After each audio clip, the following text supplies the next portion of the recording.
there, and what role does that play in kind of helping with the operation? Hello, this is Dr. Paul Cottrell, and I'm doing a recording on January 3rd. Last night, the United States did an operation, hit Venezuela, and captured Maduro. Trump is going to be speaking shortly here. We're going to be recording this. I'll give you my perspective on what's going on and how it may affect the oil markets. Thank you for joining. Please help support the work that I do by subscribing to all the channels that I have. I have YouTube, Brighteon, Bitchute, and Rumble. You can also be a paid member to my Substack channel and my Patreon channel. All the content that I provide out there are for free. I provide audio podcasts, video podcasts, news, top news, information about how to improve your health, and also how to navigate the tumultuous markets. Monday, the markets are going to have some movements because of this. So pay attention. It's really important that you watch my show. Now, if you like the content that I do, please share the links after social media to follow me. You can also follow me on X, GETTR. And please help support the work by sharing the links and donating. You can donate through Stripe, PayPal, or Buy Me a Coffee. Again, you can be a paid member to my Patreon channel and my Substack channel. But again, I put everything out there for free. If you would like to support the work that I do and help to grow the channel, I greatly appreciate it. Let's start.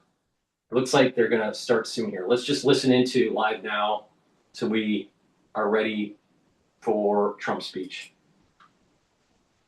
Is on the left-hand side of your screen, and that is just a few of them. Again, President Trump expected to walk in here in just a matter of moments to address the nation on this Venezuela operation, the capture of Maduro and his wife. We're going to bring you those remarks in full the second that we do get them. And we're looking at all of this, kind of gathering the latest information that is coming into our newsroom. Mark, anything that you think we missed? Anything you want to make sure to add here before I let you go? Josh, this is a highly fluid situation. You're doing a great job covering it, trying to keep the public informed about how this is evolving. I think you've covered everything really well. I would look for internal dissension inside Venezuela and see if the military cracks, or because I'll tell you one other thing we didn't address, Josh, is they had to have somebody on the inside to help give us this information on Maduro's location. That's part of the human network. If we got that, are we starting to get fissures inside the Venezuelan leadership? That would be good if we could start to crack that and start to open up some sort of fissure in this leadership group that's running Venezuela illegally right now. So I think we can watch for that over the next few days. And actually, would you be able to go a little bit more in depth on that? Because I hadn't even really thought about that. And that's something that hasn't been mentioned, is that it sounds like there are some insiders there in Venezuela that are helping the U.S. And I would imagine that's got to be pretty standard. We know, for instance, you and I discuss Israel a lot and the situation going on there. There were people, for instance, the pagers that blew up with Hezbollah. There was somebody inside to help make all of that happen. So you have to imagine that there's some people there in Venezuela who want to help out the U.S. with all of this. Yeah, there are dissatisfied people within Venezuela. While we're waiting for Trump to begin here, please go to my store, the-studio-reykjavik.com, and get the great structural nano silver soaps that I have. You can get it in charcoal tea tree. You can get it in lemongrass. Also, you can get it in peppermint and lavender. Very high quality soaps will help to improve the health of your skin and help to neutralize. Use these every day to improve your skin. Also, get the vitamin D3. Vitamin D3 is an gene expression cofactor. It also helps to build bone density because it helps to absorb calcium. And if you're doing resistance training, you'll be able to build denser bone. And vitamin D3 also helps to get cells to go into apoptosis if they're infected. This is the reason why it's super important to take during the winter season. But you should be taking vitamin D3 every day as part of your health protocol.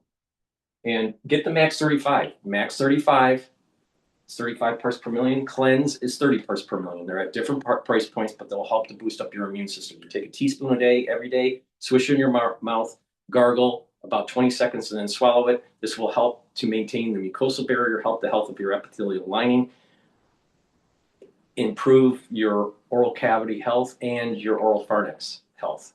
By doing that, it's going to boost up the immune system. If you're not feeling well or someone around you is not feeling well, take a tablespoon or two every day until you go back to your baseline, and then take a teaspoon a day. So you can take this prophylactically. You can take this if you're not feeling well. I've been doing this for more than 5 years. This will help to boost up the immune system and neutralize whatever is contracting. So please go to my store, the-studio-reykjavik.com. Use discount 5, you get $5 off any order. If you spend $100 or more, you get a free gift until supplies last. Behind, but by 11/11, 11/12, somewhere around there, we should have President Trump. And as I mentioned, we are going to bring this to you in full. That is what we do here on Live Now from Fox, and you can watch it commercial free. We also know that Secretary of War Pete Hegseth will be a part of this news conference as well.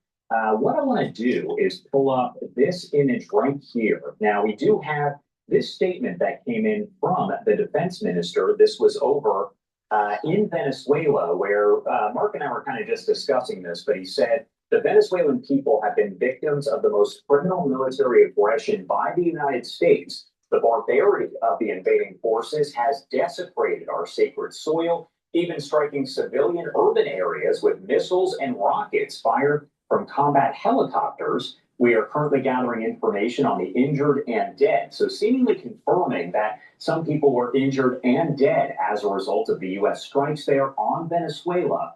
They did say, we fully support the decree declaring a state of external emergency across the entire national territory. And as a result, the men and women of the armed forces are carrying out the instructions of President Nicolas Maduro, deploying all of our capabilities. We will win. Long live the homeland. And of course, likely that we will see President Trump specifically address that as he does take to the podium here in a second. Now, we also heard from Vice President J.D. Vance, who said the president offered multiple off-ramps, but was very clear throughout this process that drug trafficking must stop and the stolen oil must be returned to the United States. Maduro is the newest person to find out that President Trump means what he says. Kudos to our brave special operators who pulled off a truly impressive operation. He went on to say, and PSA for everyone saying this was illegal, Maduro has multiple indictments in the United States for narco-terrorism. You don't get to avoid justice for drug trafficking in the United States because you live in a palace in Caracas. Again, we're monitoring the feeds right here, and we are awaiting those comments from President Donald Trump that should be getting underway here in a matter of moments, and we're going to bring them to you in full. That's what we do here on Live Now from Fox.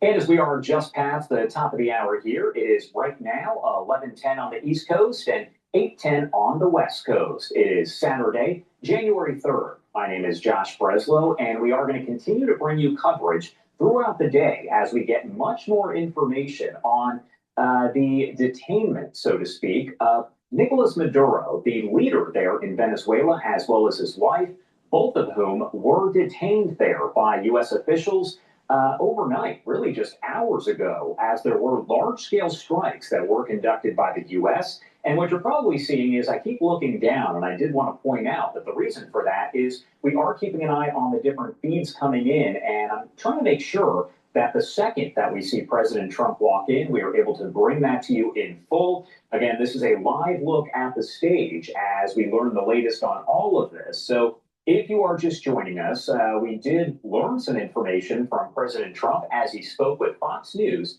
a bit earlier on this morning. President Trump revealing that the U.S. did launch those strikes in Venezuela and captured Nicolas Maduro and his wife. This all happening amid Trump's war on the drug cartels, which has seen strikes on suspected drug-carrying vessels off the coast of Venezuela. Now, President Trump saying that Maduro and his wife, who have both been indicted in the U.S., are en route to New York to face prosecution. The indictment itself, about 25 pages in length, we were looking through it, and essentially it accuses Maduro of leading a, quote, corrupt, illegitimate government that for decades has leveraged government power to protect and promote illegal activity, including drug trafficking. It alleges that the drug trafficking efforts, quote, enriched and entrenched Venezuela's political and military elite. U.S. authorities allege that Maduro partnered with, quote, some of the most violent and prolific drug traffickers and narco terrorists in the world to bring tons of cocaine into the U.S. Again, according to the documents that we were able to get our hands on here.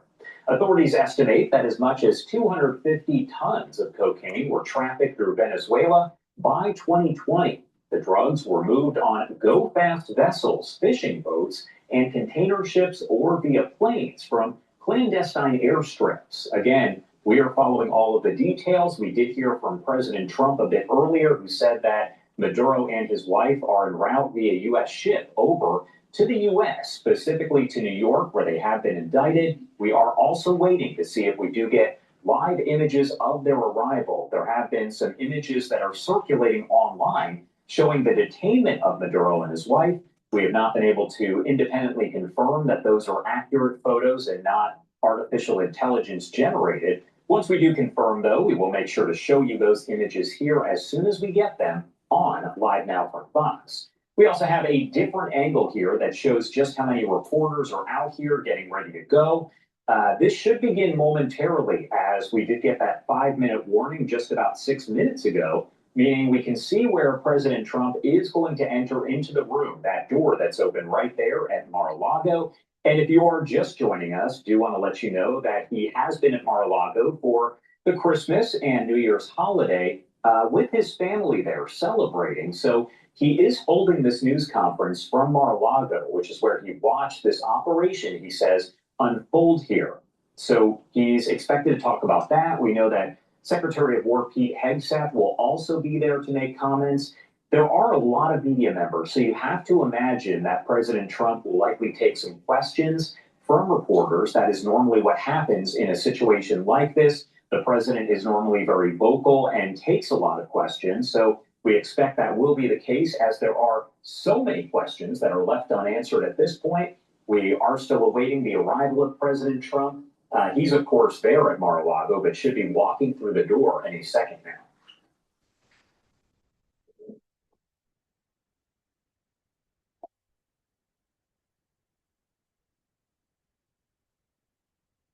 I just wanted to lift up the audio really briefly to see if we could potentially hear any of the chatter there in the background.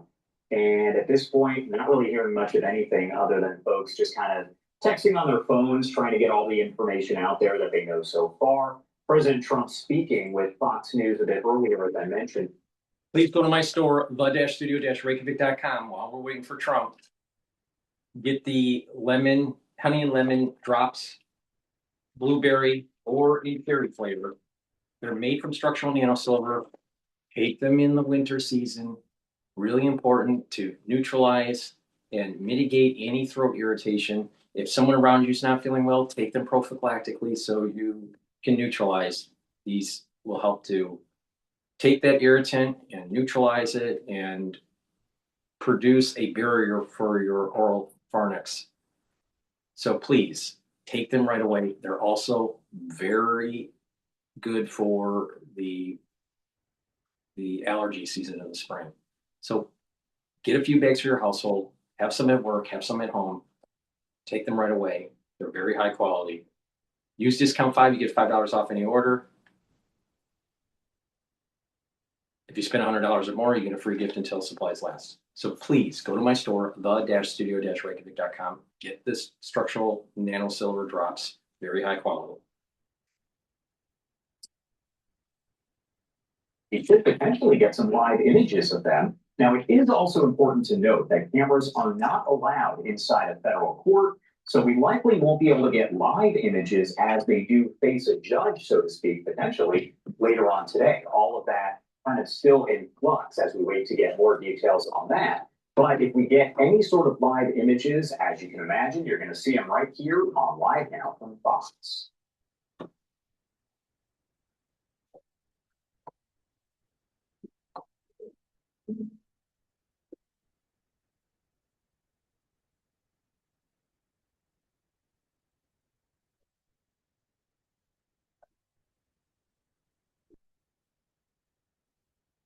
heard someone there say in the background they're thinking about 2 minutes, so it All looks right. as though that's So there's maybe- another 2-minute wait here. All right. I thought that this was going to be a multiple day operation, air operation, Navy operation, and then potentially an extraction operation. Well, it went a lot quicker. It happened all last night, and they captured Maduro. So what does this mean for the energy markets? My original thesis was that it was going to be a multiple day event. It was going to take place, at least one of the multiple day events was going to take place during the trading session, and therefore oil would blip up to $4 a barrel. Well, this was such a clean and quick operation, and the United States it looks like we're in control of the oil now. That means that short term, probably oil is going to go down in the trading session. So we have to pay attention to the Asian and the European trading session on Brent crude, and then how that will trade for WTI in the United States on Monday when trading opens up. I suspect that oil will go down. Now, maybe it'll go down 50 cents a barrel, maybe $1. It was trading at around $56, $57 a barrel on Friday. So we may see a 55, maybe even a 54 handle. But I think that it won't stay down for very long, and then it'll come back up to that 56 range. So this $4 blip that I was expecting is probably not going to happen because this was so quick. This operation was so quick and so clean and effective. So that means that oil is probably going to still trade at that 55 range for a while. So that means that it can go up maybe $2 and then come back down. So that 56 handle could be trading at about maybe 54 to maybe about a 58 maybe range right now. So stay tuned with that. How it affects natural gas, because natural gas trades a little differently, I'm not really sure. We're going to have to talk about that later. Another thing that's really important is another Federal Reserve market operation window was activated on Friday in the tune of about $19 billion.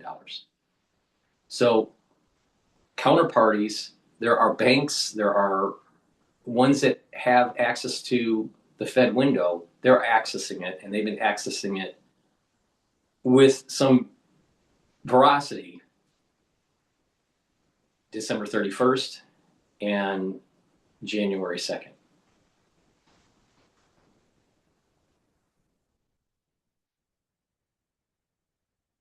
All right, we're still waiting on Trump. So with those market operations with the Federal Reserve and the banks coming in or whoever has access to that window, they need liquidity and they need overnight liquidity. And it may have something to do with some sort of counterparty risk in Asia. That's what Miss Taiwan thinks. I'm not so sure about that. I'm a little concerned about what's really going on with the banking industry. Maybe they're worried about the exposure with oil, and that if they're longed oil and oil starts to drop, it's going to affect their balance sheet. That might be something to do with it. But these are big numbers: 19 billion, 74 billion. So I'll do a show on it showing why I think that this is a problem, but exactly the reason for it, I don't know. So a group of banks or ones that have access to the window need liquidity, short-term liquidity.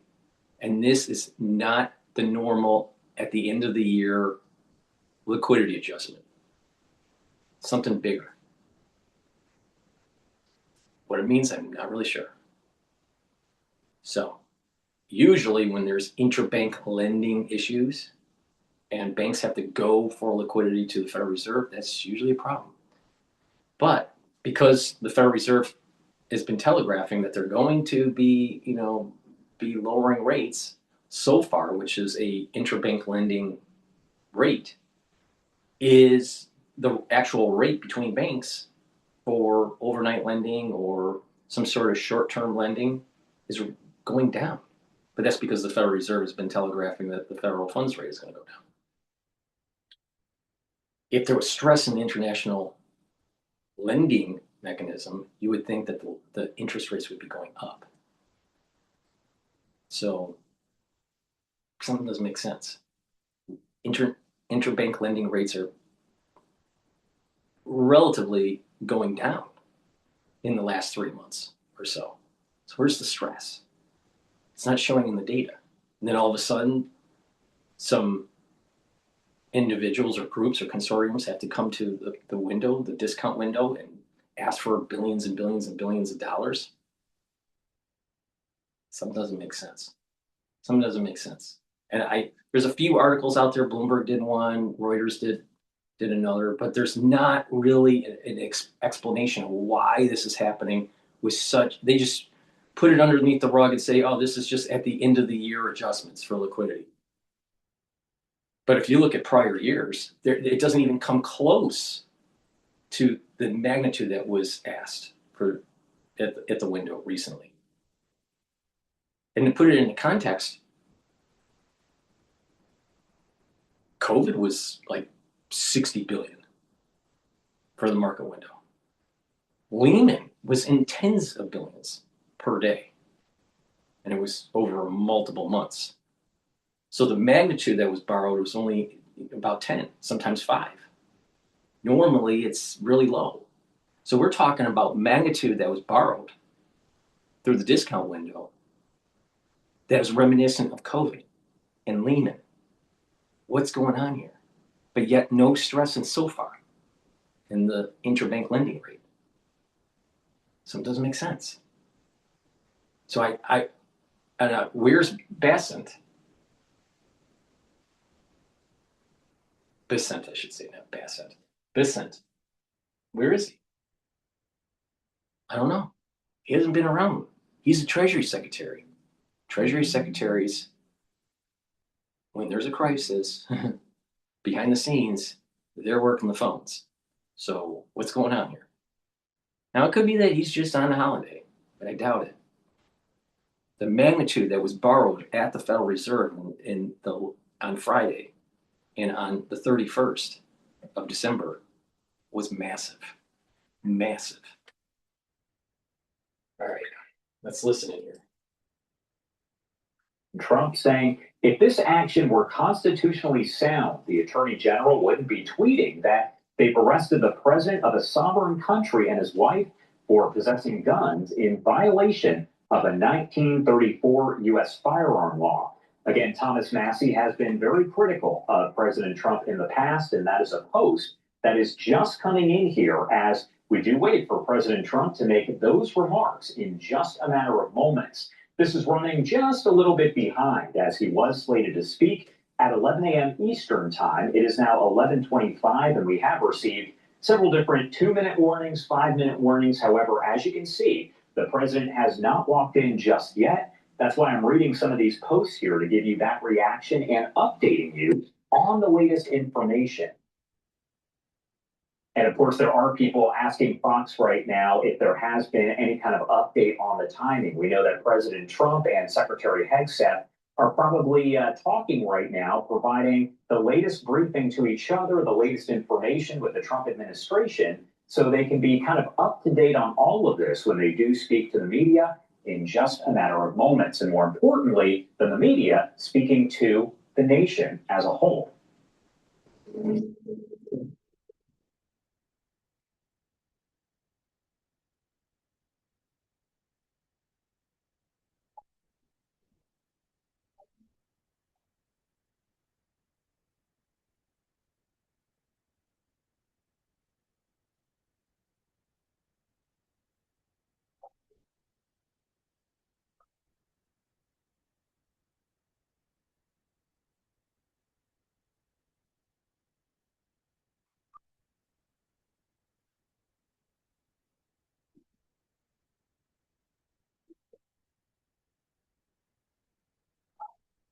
And of course, as you can hear there, we're kind of listening into some of the chatter. Folks have received the 2-minute warning, the 5-minute warning. However, this has not started just yet. I'm sure everyone there who's involved wants to make sure that they do have the most up-to-date information before they do provide it to the media. And as I said, more importantly than providing it to the media is providing it to the American people who are watching this in very large numbers. And if you're choosing to watch it with us here on Live Now from Fox, thank you so much for doing that. We're going to continue to cover this all throughout the day and bring you the very latest information as we get it.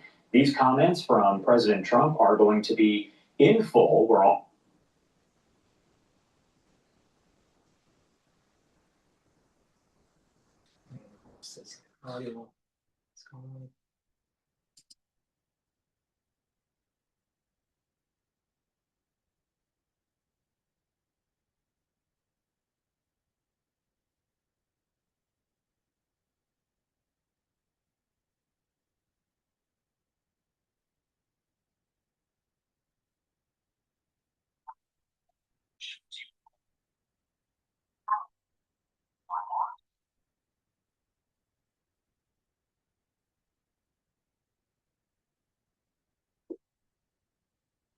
And of course, we're doing this all kind of on the fly here. So what I want to do is kind of pop this up on your screen in full. Again, the second that we see Trump walk up, you will not miss any of that here. But this is actually a post coming in from Truth Social. Big thank you to Ryan, a producer here at Live Now from Fox. And you can see that photo. Looks like Nicolas Maduro's eyes are covered here. He has a bottle of water in his hand.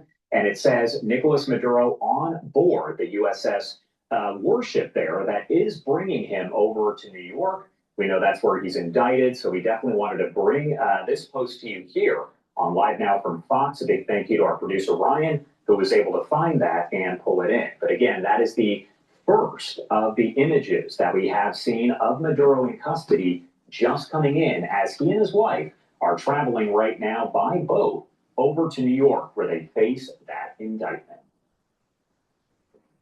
We have not received an update just yet on the timing of when all of this should be getting underway, but we're keeping an eye on that. And of course, we did get the alert, as I mentioned, around 11 a.m. from the White House, which normally indicates that they are about to start any moment now. However, as you can see, if you're watching us here, it has not started just yet.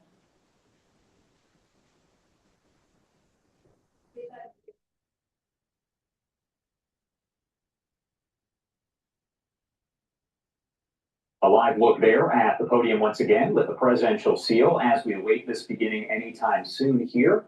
The second it does begin, I promise you will not miss any of this here on Live Now from Fox as soon as President Trump does start speaking in just a matter of moments. And it does look like President Trump did release that image that I told you about of Maduro and showed you, but also video of the strikes themselves that he posted moments ago on Truth Social. We've seen a lot of the different videos, kind of short clips that have come in, but he did also release video that shows the explosions here. I'm going to work to pull that up for you here on your screen as well as we do await the comments from President Trump and Secretary Hegseth.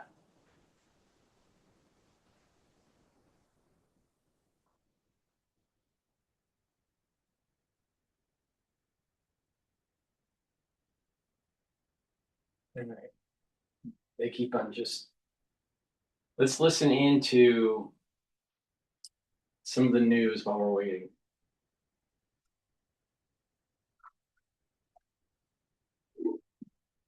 Some cookies sweetened now. Well, the wrong one. Slow down, you're mad.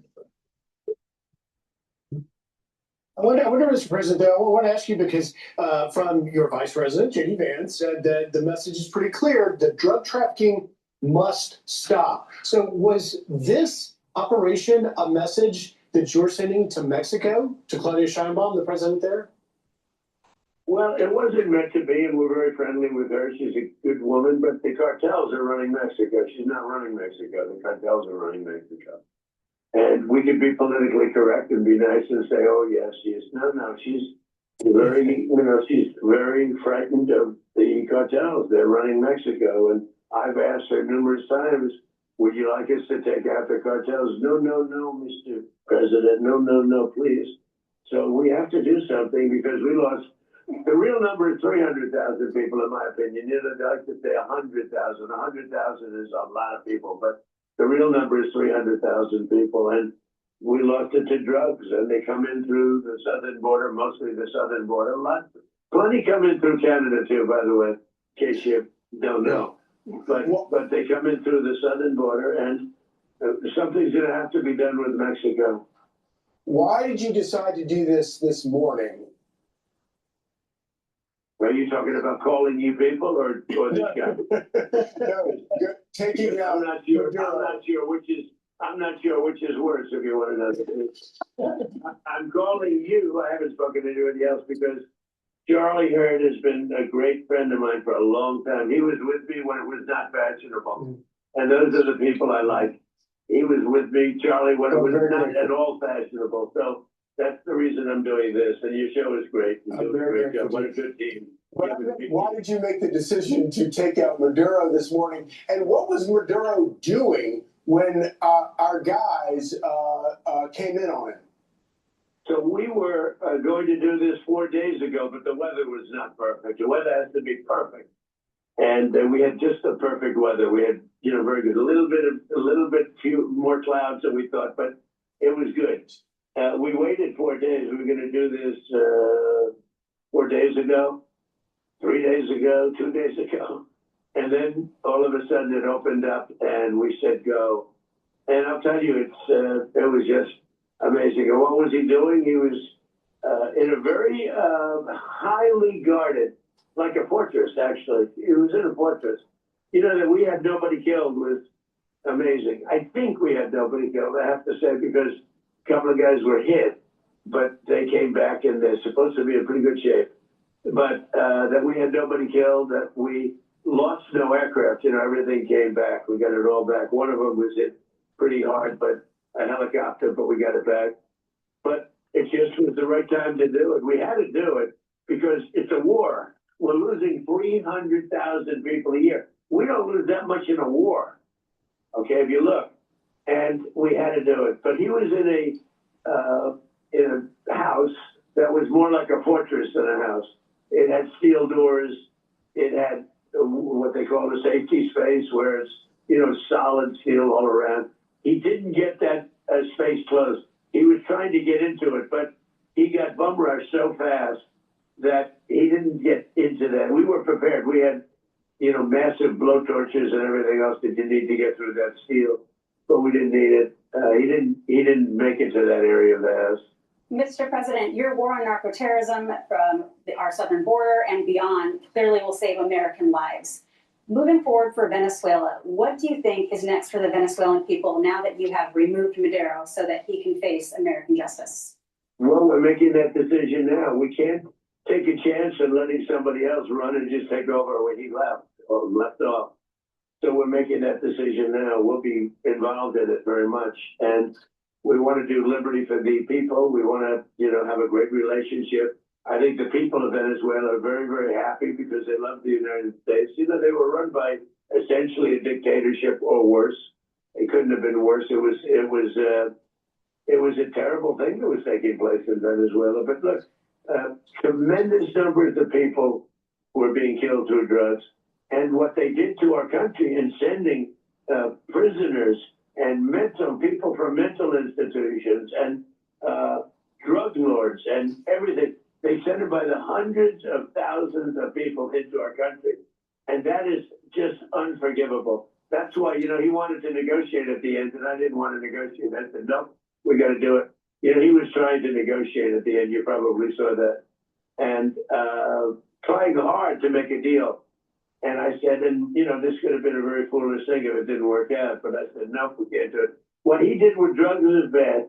What he did with a lot of other things is bad. But what he did was sending hundreds of thousands of Tren de Aragua and drug dealers. And they emptied out their jails into our country. They emptied out, if you think about it, they emptied out all of their mental institutions into our country. What he did there, and every other thing, is unforgivable.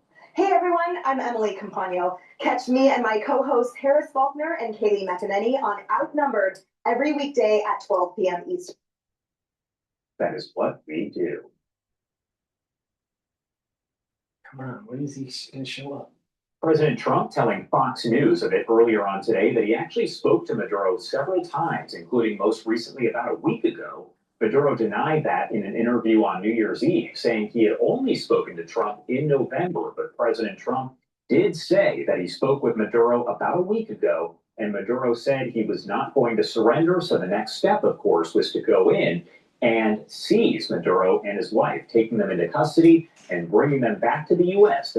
Please go to my store, the-studio-reykjavik.com, and get the zeolite. Zeolite will help to detoxify your body, help to get rid of heavy metals, toxins, and chemicals. You take 3 small drops underneath your tongue and drink filtered water. Do that every day.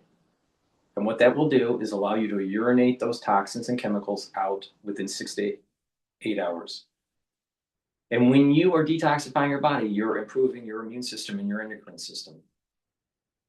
You're improving your brain function because you have less toxins in your neurons and around the neurons. It's really important to detoxify your body. This is very powerful. Take 3 small drops each day, drink filtered water, detoxify your body. Go to my store, the-studio-reykjavik.com, and get the zeolite.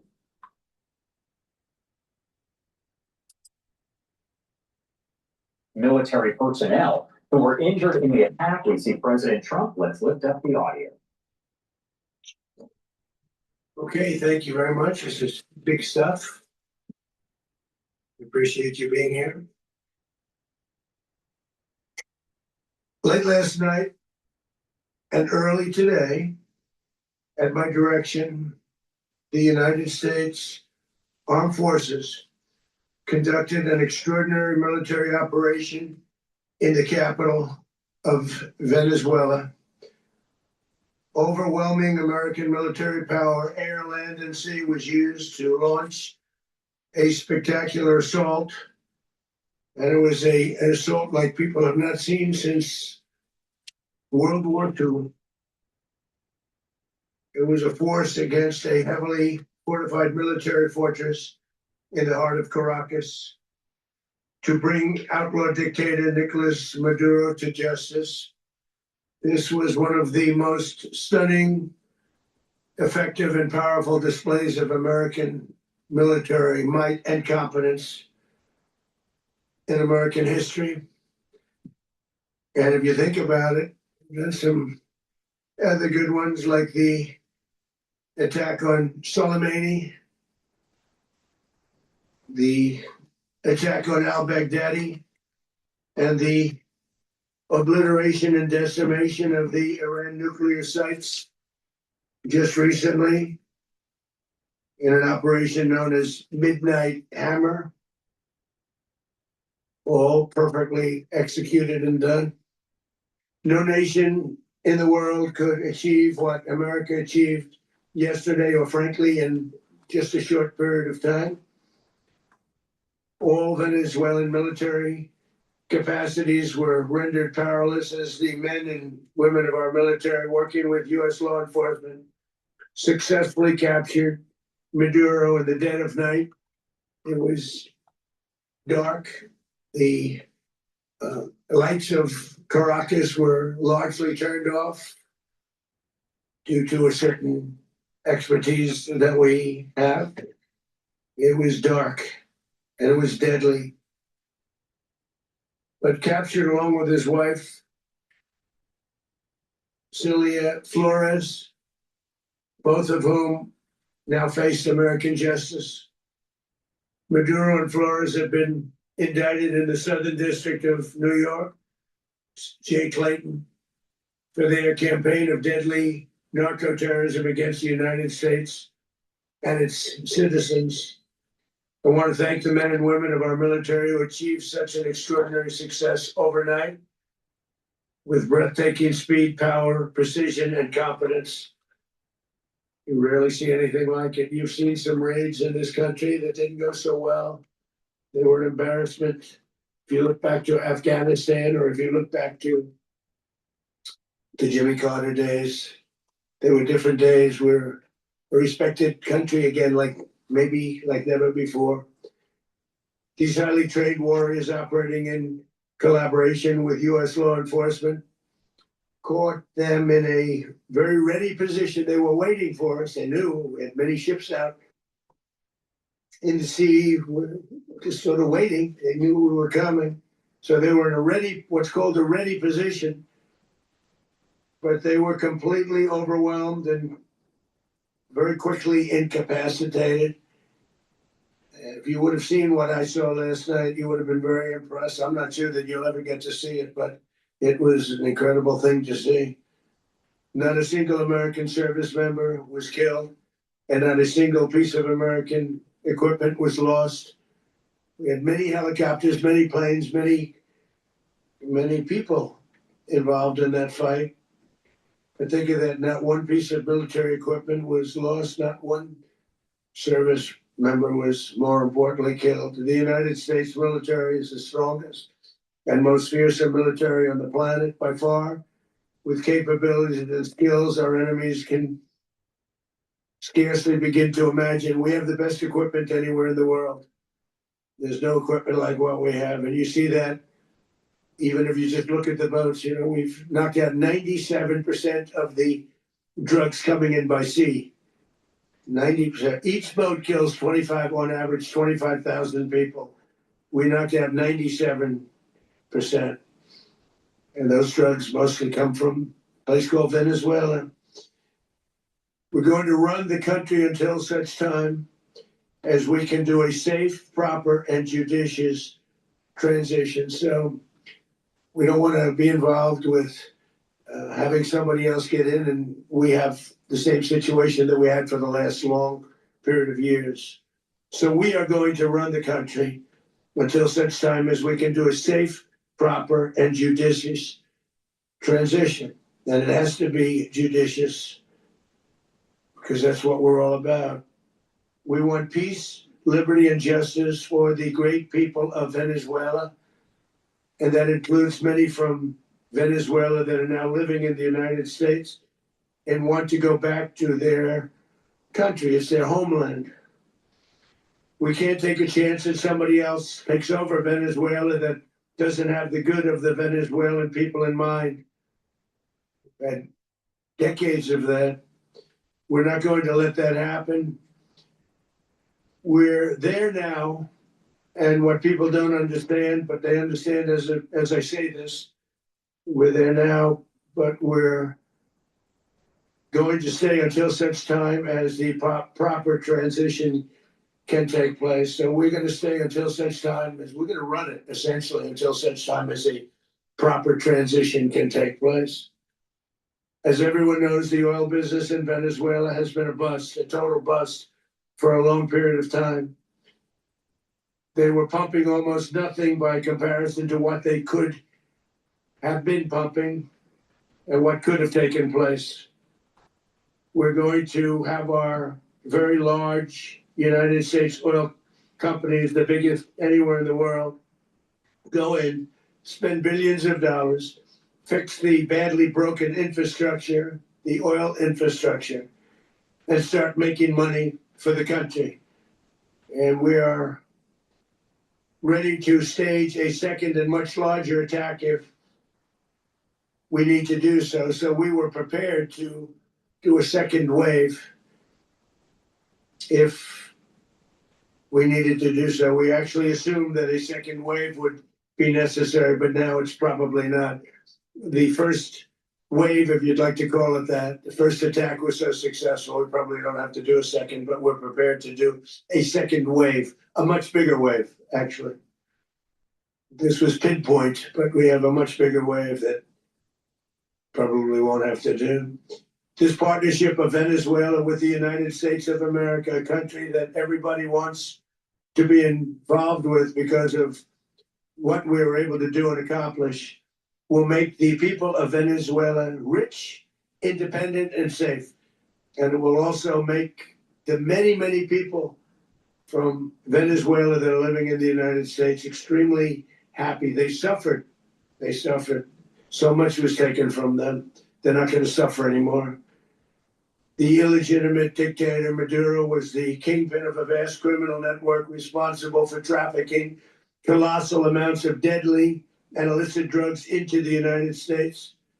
As alleged in the indictment, he personally oversaw the vicious cartel known as Cartel de las Solas, which flooded our nation with lethal poison, responsible for the deaths of countless Americans, many, many Americans, hundreds of thousands over the years of Americans died because of him. Maduro and his wife will soon face the full might of American justice and stand trial on American soil. Right now, they're on a ship they'll be heading to ultimately New York. And then a decision will be made, I assume, between New York and Miami or Florida. But we have people where the overwhelming evidence of their crimes will be presented in a court of law. And I've seen it. I've seen what we have.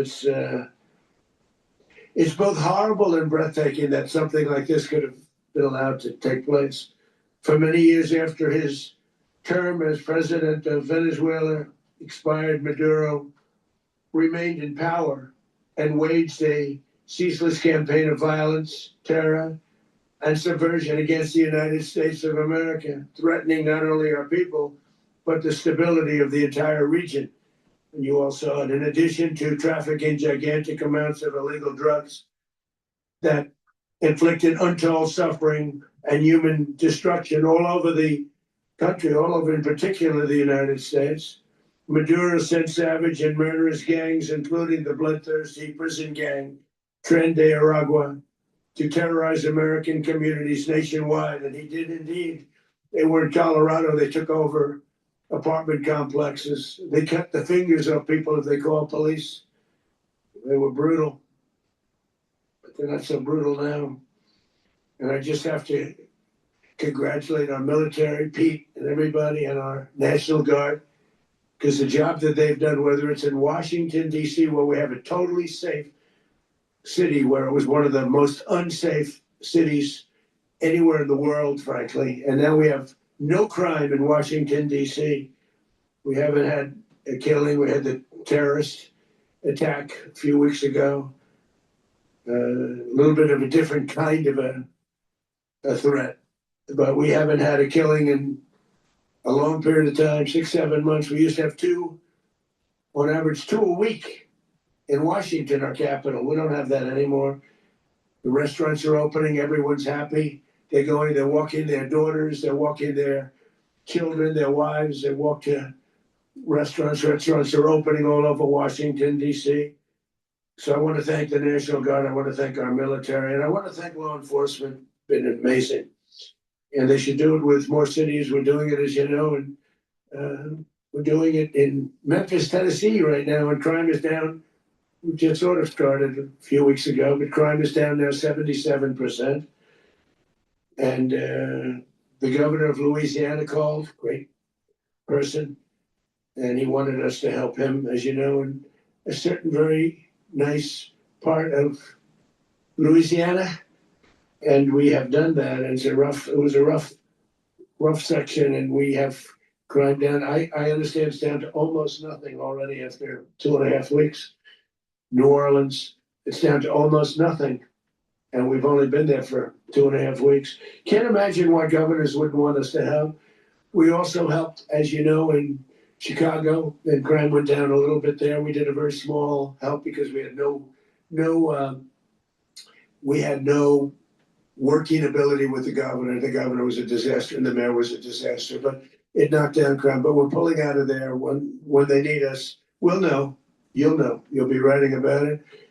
And likewise, Los Angeles, where we saved Los Angeles early on, where the head of the police department made a statement that if the federal government didn't come in, we would have lost Los Angeles. That's long after the fires.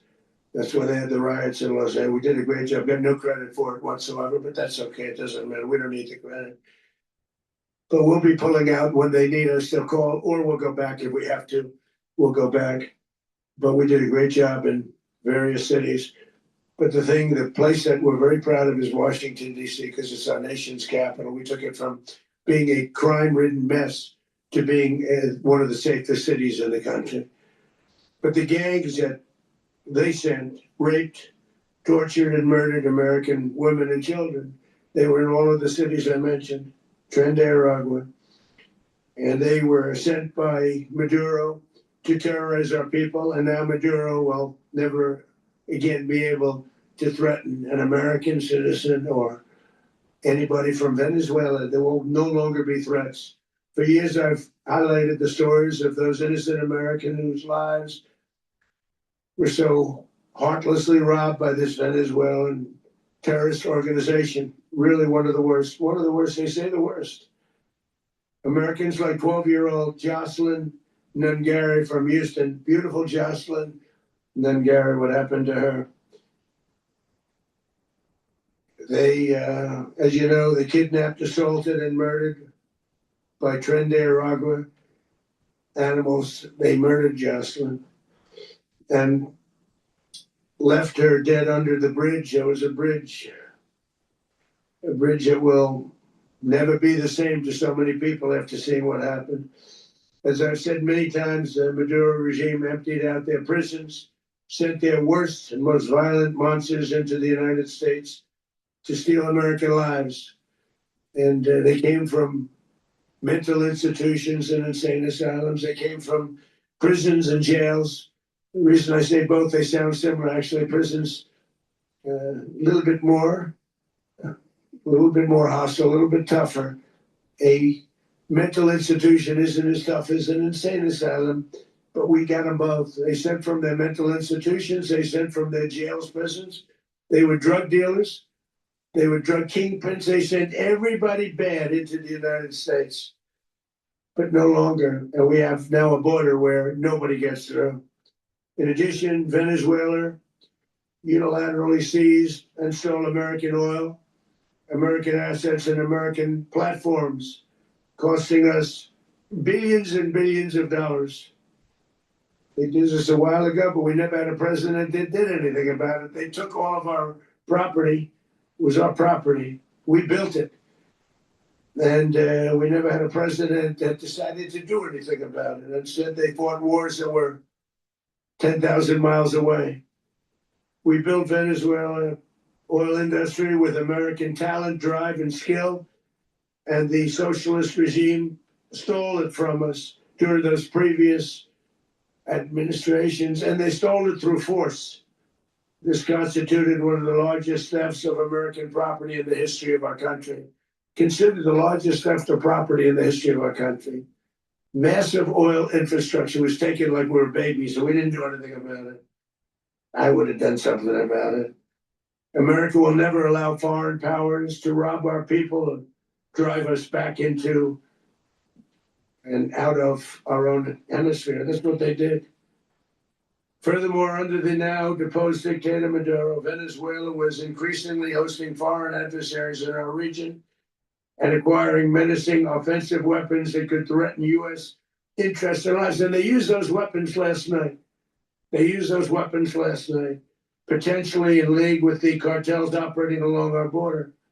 All of these actions were in gross violation of the core principles of American foreign policy, dating back more than 2 centuries. And not anymore. All the way back, it dated to the Monroe Doctrines. And the Monroe Doctrine is a big deal, but we've superseded it by a lot, by a real lot. They now call it the Monroe Document. I don't know. It's Monroe Doctrine. We sort of forgot about it. It was very important, but we forgot about it. We don't forget about it anymore. Under our new national security strategy, American dominance in the Western Hemisphere will never be questioned again. Won't happen. So just in concluding, for decades, other administrations have neglected or even contributed to these growing security threats in the Western Hemisphere. Under the Trump administration, we are reasserting American power in a very powerful way in our home region.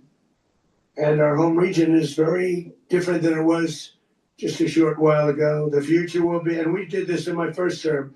We had great dominance in my first term, and we have far greater dominance right now. Everyone's coming back to us. The future will be determined by the ability to protect commerce and territory and resources that are core to national security. These are core to our national security. Just like tariffs they've made our country rich, and they've made our national security stronger than ever before. But these are the iron laws that have always determined global power. And we're going to keep it that way. We will secure our borders. We will stop the terrorists. We will crash the cartels, and we will defend our citizens against all threats, foreign and domestic. Other presidents may have lacked the courage or whatever to defend America, but I will never allow terrorists and criminals to operate with impunity against the United States. This extremely successful operation should serve as warning to anyone who would threaten American sovereignty or endanger American lives. Very importantly, the embargo on all Venezuelan oil remains in full effect. The American Armada remains poised in position, and the United States retains all military options until the United States demands have been fully met and fully satisfied. All political and military figures in Venezuela should understand what happened to Maduro can happen to them, and it will happen to them if they aren't just fair, even to their people. The dictator and terrorist, Maduro, is finally gone in Venezuela. People are free. They're free again. It's been a long time for them, but they're free. America is a safer nation. This morning, it's a prouder nation this morning because it didn't allow this horrible person and this country that was doing very bad things to us. It didn't allow it to happen. And the Western Hemisphere is right now a much safer place to be. So I want to thank everybody for being here. I want to thank General Raisin Kane. He's a fantastic man. I've worked with a lot of generals. I worked with some I didn't like. I worked with some I didn't respect. I worked with some that just weren't good. But this guy is fantastic. I watched last night one of the most precise attacks on sovereignty. I mean, it was an attack for justice. And I'm very proud of him, and I'm very proud of our Secretary of War, Pete Hegseth, who I'm going to ask to say a few words. Thank you very much. Can you explain how the U.S. will run Venezuela? Well, thank you, Mr. President.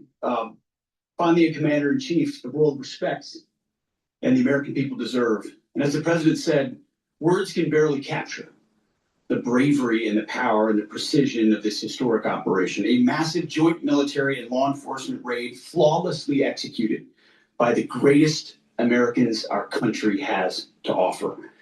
American warriors are second to none, the best in the world and the best of our country. What all of us witnessed last night was sheer guts and grit, gallantry, and glory of the American warrior. I'm simply humbled by such men. And I tip my hat to our chairman, Dan Raisin Kane, and all those Americans who stood watch last night. Our warriors are the elite of America, and again, President Trump has your back. No other country on planet Earth, and it's not even close, could pull this kind of operation off. And no other president has ever shown this kind of leadership, courage, and resolve. The most powerful combination the world has ever seen. As the president said, our adversaries remain on notice. America can project our will anywhere, anytime. The coordination, the stealth, the lethality, the precision, the very long arm of American justice, all on full display in the middle of the night. Nicolas Maduro had his chance, just like Iran had their chance, until they didn't and until he didn't. He effed around and he found out. President Trump is deadly serious about stopping the flow of gangs and violence to our country. Deadly serious about stopping the flow of drugs and poison to our people. Deadly serious about getting back the oil that was stolen from us. And deadly serious about reestablishing American deterrence and dominance in the Western Hemisphere. This is about the safety, security, freedom, and prosperity of the American people. This is America first. This is peace through strength. And the United States War Department is proud to help deliver it. Welcome to 2026.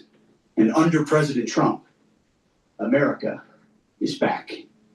I'd like to welcome now our chairman, Chairman Raising Cane, to give a few more details about the operation. Mr. Chairman. Thank you, Mr. Secretary. Thank you, Mr. President, and good morning. Last night, on the order of the President of the United States and in support of a request from the Department of Justice, as the President said, the United States military conducted an apprehension mission in Caracas, Venezuela, to bring to justice two indicted persons, Nicolas and Cecilia Maduro.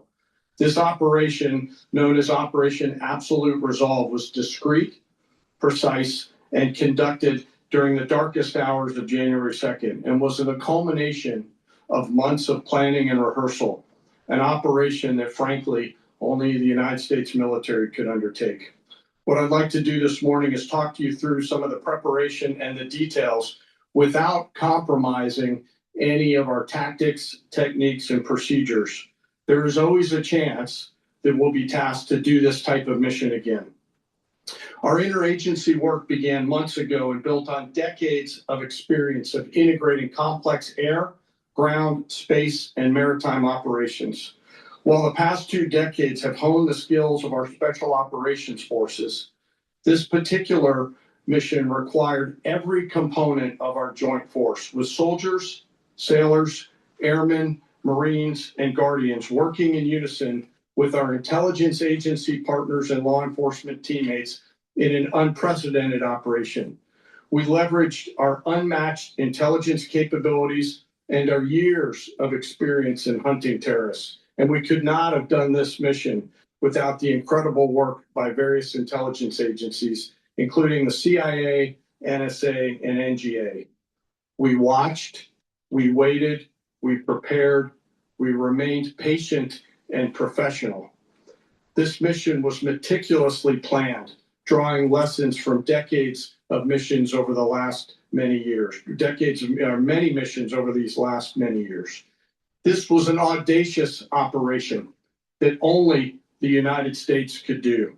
It required the utmost of precision and integration within our joint force.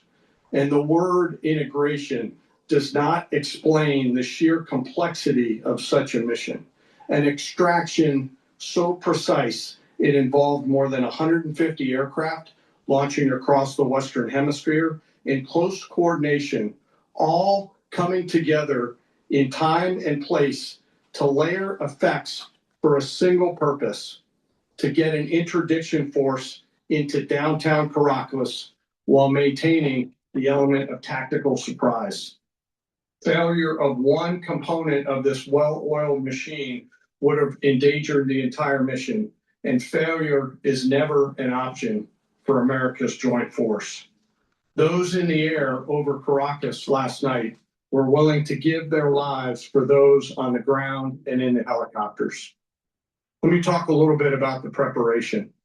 After months of work by our intelligence teammates to find Maduro and understand how he moved, where he lived, where he traveled, what he ate, what he wore, what were his pets. In early December, our force was set pending a series of aligned events. Key was choosing the right day to minimize the potential for civilian harm and maximize the element of surprise and minimize the harm to the indicted personnel, so as the president said, they could be brought to justice. And as the president said earlier today, weather in Venezuela is always a factor this time of the year. And over the weeks through Christmas and New Year's, the men and women of the United States military sat ready, patiently waiting for the right triggers to be met and the president to order us into action. Last night, the weather broke just enough, clearing a path that only the most skilled aviators in the world could maneuver through. Ocean, mountain, low cloud ceilings. But when tasked with a mission, this organization does not quit. At 10:46 p.m. Eastern Time last night, the President ordered the United States military to move forward with this mission. He said to us, and we appreciate it, Mr. President, good luck and Godspeed. And those words were transmitted to the entire Joint Force. Over the course of the night, aircraft began launching from 20 different bases on land and sea across the Western Hemisphere. In total, more than 150 aircraft, bombers, fighters, intelligence, reconnaissance, surveillance, rotary wing were in the air last night. Thousands and thousands of hours of experience were airborne. Our youngest crew member was 20, and our oldest crew member was 49. And there's simply no match for American military might. As the night began, the helicopters took off with the extraction force, which included law enforcement officers, and began their flight into Venezuela at 100 feet above the water. As they approached Venezuelan shores, the United States began layering different effects provided by Spacecom, Cybercom, and other members of the interagency to create a pathway. Overhead, those forces were protected by aircraft from the United States Marines, the United States Navy, the United States Air Force, and the Air National Guard. The force included F-22s, F-35s, F-18s, EA-18s, E-2s, B-1 bombers, and other support aircraft, as well as numerous remotely piloted drones. As the force began to approach Caracas, the Joint Air Component began dismantling and disabling the air defense systems in Venezuela, employing weapons to ensure the safe passage of the helicopters into the target area. The goal of our air component is, was, and always will be to protect the helicopters and the ground force and get them to the target and get them home. As the force crossed the last point of high terrain where they'd been hiding in the clutter, we assessed that we had maintained totally the element of surprise. As the helicopter force ingressed towards the objective at low level, we arrived at Maduro's compound at 1:01 a.m. Eastern Standard Time, or 2:01 a.m. Caracas local time, and the apprehension force descended into Maduro's compound and moved with speed, precision, and discipline towards their objective, and isolated the area to ensure the safety and security of the ground force while apprehending the indicted persons. On arrival into the target area, the helicopters came under fire, and they replied with that fire with overwhelming force and self-defense. One of our aircraft was hit, but remained flyable, and as the President said earlier today, all of our aircraft came home, and that aircraft remained flyable during the rest of the mission. As the operation unfolded at the compound, our air and ground intelligence teams provided real-time updates to the ground force, ensuring those forces could safely navigate the complex environment without unnecessary risk. The force remained protected by overhead tactical aviation. Maduro and his wife, both indicted, gave up and were taken into custody by the Department of Justice, assisted by our incredible U.S. military with professionalism and precision, with no loss of U.S. life. After securing the indicted persons, the force began to prep for departure. Helicopters were called in to exfiltrate the extraction force, while fighter aircraft and remotely piloted aircraft provided overhead coverage and suppressive fire. There were multiple self-defense engagements as the force began to withdraw out of Venezuela. The force successfully exfiltrated and returned to their afloat launch bases, and the force was over the water at 3:29 a.m. Eastern Standard Time with indicted persons on board. And both Maduro and his wife were embarked aboard the USS Iwo Jima. In closing, what we've witnessed today is a powerful demonstration of America's joint force. We think, we develop, we train, we rehearse, we debrief, we rehearse again and again, not to get it right, but to ensure that we cannot get it wrong. Our jobs are to integrate combat power so when the order comes, we can deliver overwhelming force at the time and the place of our choosing against any foe anywhere in the world. I am immensely proud today of our joint force and filled with gratitude to represent them here today. There is simply no mission too difficult for these incredible professionals and the families that stand by them and support them. As we stand here this morning, our forces remain in the region at a high state of readiness, prepared to project power, defend themselves, and our interests in the region. This operation is a testament to the dedication and unwavering commitment to justice and our resolve to hold accountable those who threaten peace and stability. In closing, I want to express my heartfelt gratitude to the brave men and women who executed this mission. Their courage and tireless commitment to our nation are what makes us strong. Thank you, Mr. Secretary, and thank you, Mr. President. Well, I don't have much to add to what you've heard now, other than the following points. Nicolas Maduro was indicted in 2020 in the United States. He is not the legitimate president of Venezuela. That's not just us saying it. The first Trump administration, the Biden administration, the second Trump administration, none of those three recognize him. He's not recognized by the European Union and multiple countries around the world. He is a fugitive of American justice with a $50 million reward, which I guess we saved $50 million. And on Sure. Yeah, exactly. But Don't let anybody claim it. Nobody deserves it but us. But I want to be clear about one thing. Nicolas Maduro had multiple opportunities to avoid this. He was provided multiple very, very, very generous offers and chose instead to act like a wild man, chose instead to play around. And the result is what we saw tonight. The other message here is the following. You have a guy, like many people around the world, they like to play games. You have a guy who decides he's going to, do the confiscation of American oil companies, is going to flood our country with gang members, is going to take Americans prisoner and try to hold them for hostage and trade them like he was able to do with the Biden administration. Basically likes to play games all this time and thinks nothing's going to happen. And I hope what people now understand is that we have a president. The 47th president of the United States is not a game player. When he tells you that he's going to do something, when he's going to tell you he's going to address a problem, he means it. He actions it. I can tell you, I've watched this process now for 14, 15 years, been around it. Everybody talks. I'm going to do this. I'm going to do that. When I get there, we're going to do this. We're going to take. This is a president of action. Like, I don't understand yet how they haven't figured this out. And now, if you don't know, now you know. Because this is the way it's going to play out. And I think people need to understand that this is not a president that just talks and does letters and press conferences. And, if he says he's serious about something, he means it. And this is something that was a direct threat to the national interest of the United States. And the president addressed it.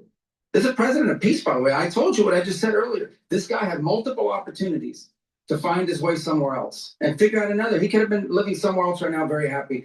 But instead, he wanted to play big boy. And so now, he's got other sets of problems on his hands. And but I think that the message here should be for the world. But the president doesn't go out looking for people to pick fights with. He's not. Generally wants to get along with everybody. We'll talk and meet with anybody. But don't play games. Don't play games with this president's in office, because it's not going to turn out well. And so I hope that, I guess that lesson was learned last night, and we hope it'll be instructive moving forward. Mr. President.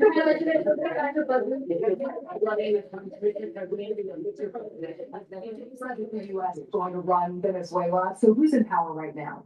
Well, we're going to be running it with a group, and we're going to make sure it's run properly. We're going to rebuild the oil infrastructure, which will cost billions of dollars. It'll be paid for by the oil companies directly. They will be reimbursed for what they're doing, but that's going to be paid. And we're going to get the oil flowing the way it should be. As you know, it was just a minor flow. It was actually a minor flow for what they had. But we're going to run it properly, and we're going to make sure the people of Venezuela are taken care of. We're going to make sure the people that were forced out of Venezuela by this thug are also taken care of. Does the U.S. running the country mean that U.S. troops will be on the ground? How will that work? Well, they always say boots on the ground. So we're not afraid of boots on the ground if we have to. We had boots on the ground last night at a very high level, actually. We're not afraid of it. We don't mind saying it. But we're going to make sure that that country is run properly. We're not doing this in vain. This is not This is a very dangerous attack. This is an attack that could have gone very, very badly. Could have gone very badly. We could have lost a lot of people last night. We could have lost a lot of dignity. We could have lost a lot of equipment. The equipment is less important, but we could have lost a lot. And we're going to make sure that this is proper. We're there now. We're ready to go again if we have to. We're going to run the country right. It's going to be run very judiciously, very fairly. It's going to make a lot of money. We're going to give money to the people. We're going to reimburse people that were taken advantage of. We're going to take care of everybody. It's very important. We couldn't let them get away with it. You know, they stole our oil. We built that whole industry there, and they just took it over like we were nothing. And we had a president that decided not to do anything about it. So we did something about it. We're late, but we did something about it. Yeah, please. Why are you explaining the exact mechanism by which you're going to run the country? Are you going to designate a U.S. people to coordinate? It's all being done right now. We're designating people. We're talking to people. We're designating various people, and we're going to let you know who those people are. That would run Venezuela. Well, it's largely going to be for a period of time, and the people that are standing right behind me. We're going to be running it. We're going to be bringing it back. It's a dead. You're not talking about a dead country. A year and a half ago, we were a dead country. Now we're the hottest country anywhere in the world. We're a country doing better than any country anywhere in the world, and it required leadership. And Venezuela has a lot of bad people in there. A lot of bad people that shouldn't be leading. We're not going to take a chance that one of those people take over for Maduro. So you can look at, and others, we have fantastic people, including people in the military. So we're going to have a group of people running it until such time as it can be put back on track, make a lot of money for the people, and give people a great way of life, and also reimbursement for people in our country that were forced out of Venezuela. You said earlier today that you weren't going to back Machado to come back and be the opposition leader in your Fox and Friends interview. And then you also mentioned the vice president of Venezuela. Are you going to work with the vice president of Venezuela? Or how do you foresee the relationship Well, I going? understand she was just sworn in, but she was, as you know, picked by Maduro. So Marco's working on that directly. He's just had a conversation with her. And she's essentially willing to do what we think is necessary to make Venezuela great again. Very simple. Mr. President, Colombian President Gustavo Petro, a couple weeks ago, he said he's got to watch his ass. And today, he said he's not concerned about anything happening to him in the aftermath of this operation. So, just what the message is? Well, he has cocaine mills. He has factories where he makes cocaine. And yeah, I think I stick by my first statement. He's making cocaine. They're sending it into the United States. So he does have to watch his ass.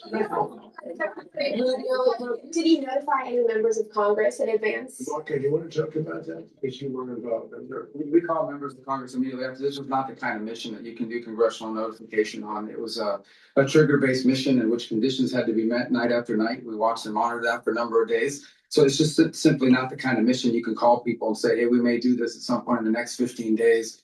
But it's largely a law enforcement function. Remember, at the end of the day, at its core, this was an arrest of 2 indicted fugitives of American justice, and the Department of War supported the Department of Justice in that job. Now, there are broader policy implications here, but it's just not the kind of mission that you can pre-notify because it endangers the mission. Plus, if I could add one thing to that, Congress has a tendency to leak. This would not be good. If they leaked, General, I think it would have been maybe a very different result. But I have to say, they knew we were coming at some point, we had a lot of ships out there. They sort of knew we were coming. But Congress will leak, and we don't want leakers. You were one of the only people who watched this all play out live. What was Maduro doing when the U.S. forces entered what I assume would be his home? And also, was there any point where the U.S. was considering if Maduro pushed back or resisted killing Maduro? It could have happened. It could have happened. He was trying to get into a safe place. The safe place is all steel. And he wasn't able to make it to the door because our guys were so fast. They went through the opposition so fast. And there was a lot of opposition. People were wondering, do we get it by surprise? Sort of surprised, but they were waiting for something. It was a lot of opposition. There was a lot of gunfire. You saw some of it today. But he was trying to get to a safe place, which wasn't safe because we would have had the door blown up. And about 47, I think 47 seconds, they say on average, regardless of how thick the steel was. It was a very thick door. It was a very heavy door, but he was unable to get to that door. He made it to the door. He was unable to close it. Where is Maduro going to be in the time being right now? Do you know his exact? Well, eventually, ultimately, in the near future, he's going to be brought to New York. And where is he going to be held? Where is he going to be held in New York? It's going to be up to the officials that do these things. Mr. President, the U.S. has something of a mixed track record of ousting dictators without necessarily a plan for what comes afterwards. Well, Did that weigh on your decision? Well, that's when we had different presidents, but with me, that's not true. With me, we've had a perfect track record of winning. We win a lot, and we win. If you look at Soleimani, you look at al-Baghdadi, you look at the Midnight Hammer. Midnight Hammer was incredible. Right now, you wouldn't have peace in the Middle East. We have essentially peace in the Middle East because of that. If we weren't successful with Midnight Hammer, you wouldn't have peace in the Middle East. So with me, you've had a lot of victory. You've had only victories. You've had no losses yet. Can you, how long do you expect the U.S. to run Venezuela, and how soon do you want Venezuelan people to hold election? So I'd like to do it quickly, but it takes a period of time. We're rebuilding. We have to rebuild their whole infrastructure. The infrastructure is rotted. It's actually very dangerous. It's blow up territory. Oil is very dangerous. It's a very dangerous thing to take out of the ground. It can kill a lot of people. It has killed a lot of people doing just that. The infrastructure is old. It's rotted. Much of it is stuff that we put there 25 years ago, and we're going to be replacing it. And we're going to take a lot of money out so that we can take care of the country. Mr. President, China, Russia, and Iran have interests in Venezuela. How does this operation affect your relationships with them? Well, China and Russia. Well, Russia when we get things straightened out. But in terms of other countries that want oil, we're in the oil business. We're going to sell it to them. We're not going to say we're not going to get it. In other words, we'll be selling oil, probably in much larger doses because they couldn't produce very much because their infrastructure was so bad. So we'll be selling large amounts of oil to other countries, many of whom are using it now, but I would say many more will come. Mr. President, are you saying that? Oh. Mr. President, thank you. What is your message to the people of Venezuela today? Of course, the civilian population specifically, they have a lot of questions. What is your message to the people of Venezuela? You're going to have peace, justice. You're going to have some of the riches that you should have had for a long period of time was stolen from you. But you're going to have peace and you're going to have safety. You're going to have justice. You're going to have a country. You're going to have a real country. You're going to have potentially a great country. If you go back 20 years, maybe even a little longer ago, that was a great country. And they destroyed it. Remember I said that if we lose this election, the United States will be Venezuela on steroids. That's what would have happened. Had we lost the election, the 2024 election, we suffered so badly when you look at the border from 2020, what they did, what Joe Biden administration did to our country should never be forgotten. But if we had to go through another year of that, we wouldn't have. We would be exactly where Venezuela was in terms of, I used to say, if they win, we're going to be Venezuela on steroids. And that's what would have happened. President, thank you. Are you saying that Secretary Hegseth and Rubio are going to be running Venezuela? And will you be sending in U.S. military troops to provide? That's working with the people of Venezuela to make sure that we have Venezuela right. Because for us to just leave, who's going to take over? I mean, there is nobody to take over. You have a vice president who's been appointed by Maduro. And right now she's the vice president and she's, I guess, the president. She was sworn as president just a little while ago. She had a long conversation with Marco and she said, we'll do whatever you need. I think she was quite gracious, but she really doesn't have a choice. We're going to have this done right. We're not going to just do this with Maduro, then leave like everybody else, leave and say, let it go to hell. If we just left, it has zero chance of ever coming back. We'll run it properly. We'll run it professionally. We'll have the greatest oil companies in the world going and invest billions and billions of dollars and take out money, use that money in Venezuela. And the biggest beneficiary are going to be the people of Venezuela. And also, I can't stress this strongly enough, the people that got thrown out of Venezuela, that are now in the United States, and frankly, some want to stay and some probably want to go back, yeah. To protect Americans in the country, and were any of the detained Americans? They're very protected because nobody's gonna mess with us. They're very protected. The people of, and we let them know that, you better not touch one of them. Why are you concerned that bad elements of the Maduro regime will remain in place? Well, we know who they are. We're on them, and they're acting much differently now than they would have acted 2 days ago. Okay, wait, behind you, please. Mr. President, why is running a country in South America America first? Well, I think it is because we want to surround ourselves with good neighbors. We want to surround ourselves with stability. And we want to surround ourselves with energy. We have tremendous energy in that country. It's very important that we protect it. We need that for ourselves. We need that for the world. And we want to make sure we can protect it. Yes, sir. Yes, go ahead.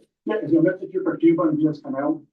Well, Cuba's an interesting case. Cuba is, not doing very well right now. That system has not been a very good one for Cuba. The people there have suffered for many, many years. And I think Cuba is going to be something we'll end up talking about because Cuba is a failing nation right now, very badly failing nation. And we want to help the people. It's very similar in the sense that we want to help the people in Cuba, but we want to also help the people that were forced out of Cuba and living in this country. Do you want to say something about that, Marco, please? Well, I mean, I just gave you a statement a few minutes ago about, when the president speaks, you should take him seriously. So suffice it to say, Cuba is a disaster. It's run by incompetent, senile men, and in some cases, not senile, but incompetent nonetheless. It has no economy. It's in total collapse. And by the way, they were, all of the guards that helped protect Maduro, this is well known, their whole spy agency, all that were full of Cubans. I mean, it's amazing. This poor island took over Venezuela in some cases. One of the biggest problems the Venezuelans have is they have to declare independence from Cuba. They tried to basically colonize it from a security standpoint. So, yeah, look, if I lived in Havana and I was in the government, I'd be concerned, at least a little bit. Well, the president already announced a week ago that anything that's sanctioned oil, it's not going to be allowed to get there. So that's an pre-existing. The answer is yes. Yes. Aware of the location of opposition leader Machado, and have you been in contact with her? No, we haven't.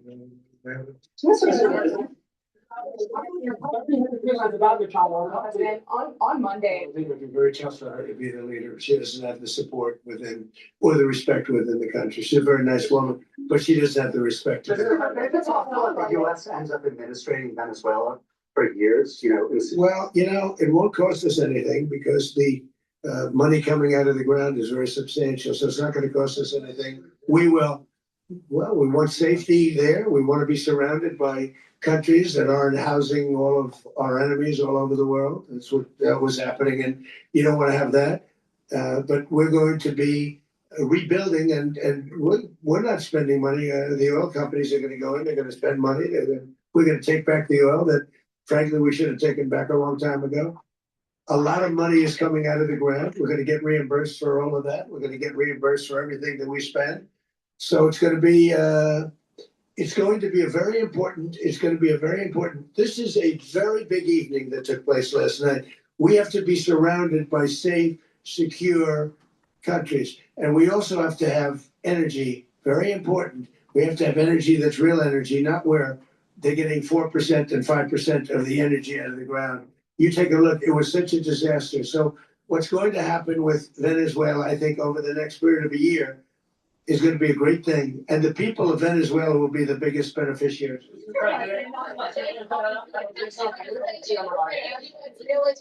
President, thank you. What did you last speak to Maduro about when you spoke? And is the Well, I don't want to get into the conversations, but I did have conversations with him, and I said, you got to surrender. And I actually thought he was pretty close to doing so, but now he wished he did, yeah.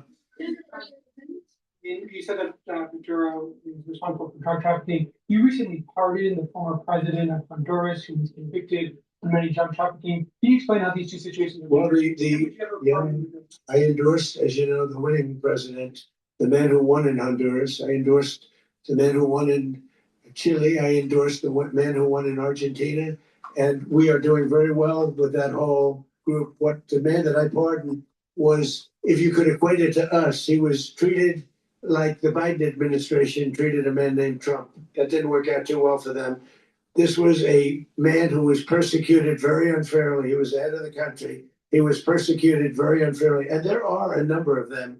And we felt that it was a very unfair situation that happened to him. He's also a party member of the man who won. So obviously the people liked what I did. And one of the reasons that was done is because of the fact that the party in power felt very strongly that that man was treated very badly. I studied it very quickly, and then I studied it in great detail. I went to a lot of the people standing behind me, and they felt that that man was persecuted and treated very badly. That's why I gave him a pardon.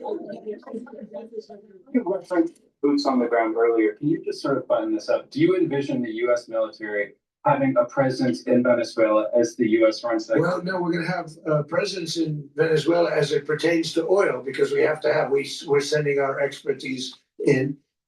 So you may need something, not very much. But no, we're going to be taking out a tremendous amount of wealth out of the ground. And that wealth is going to the people of Venezuela and people from outside of Venezuela that used to be in Venezuela. And it goes also to the United States of America in the form of reimbursement for the damages caused us by that country. So I want to thank you all very much. Thank you. Do you have one? Yes, please.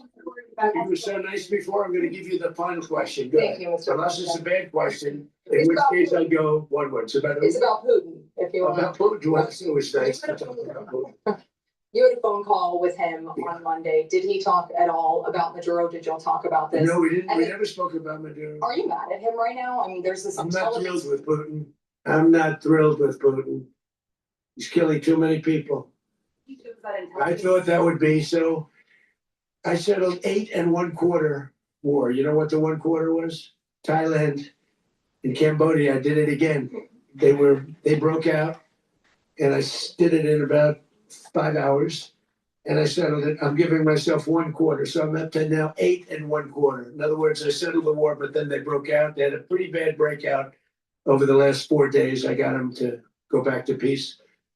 So I only give 1/4. I thought the easiest one would be, one of the easier ones would be Russia, Ukraine.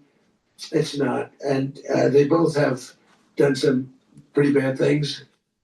And look, that's Biden's war. That's not my war.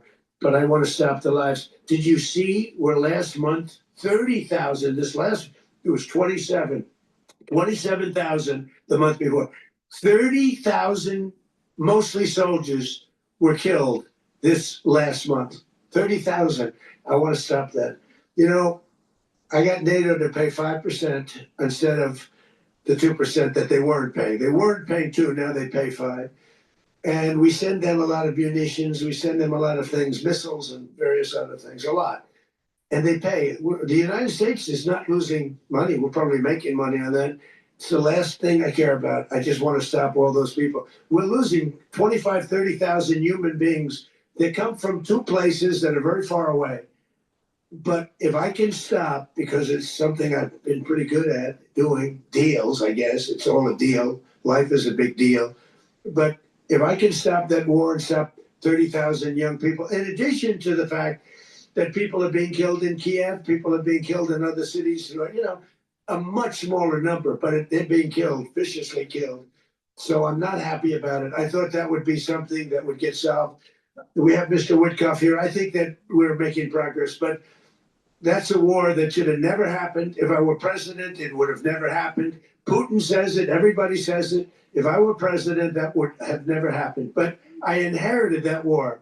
That was Joe Biden, Zelensky, and Putin. I came into the situation, and it's a mess. And I will say this. I watched an operation last night that was so precise. It was so brilliant. I mean, it was incredible. If we had our people, like this general and our people involved, that war would not have gone on very long, that I can tell you. Or to use an old term, that war has become a bloodbath, and we wanted to get stopped. Thank you very much.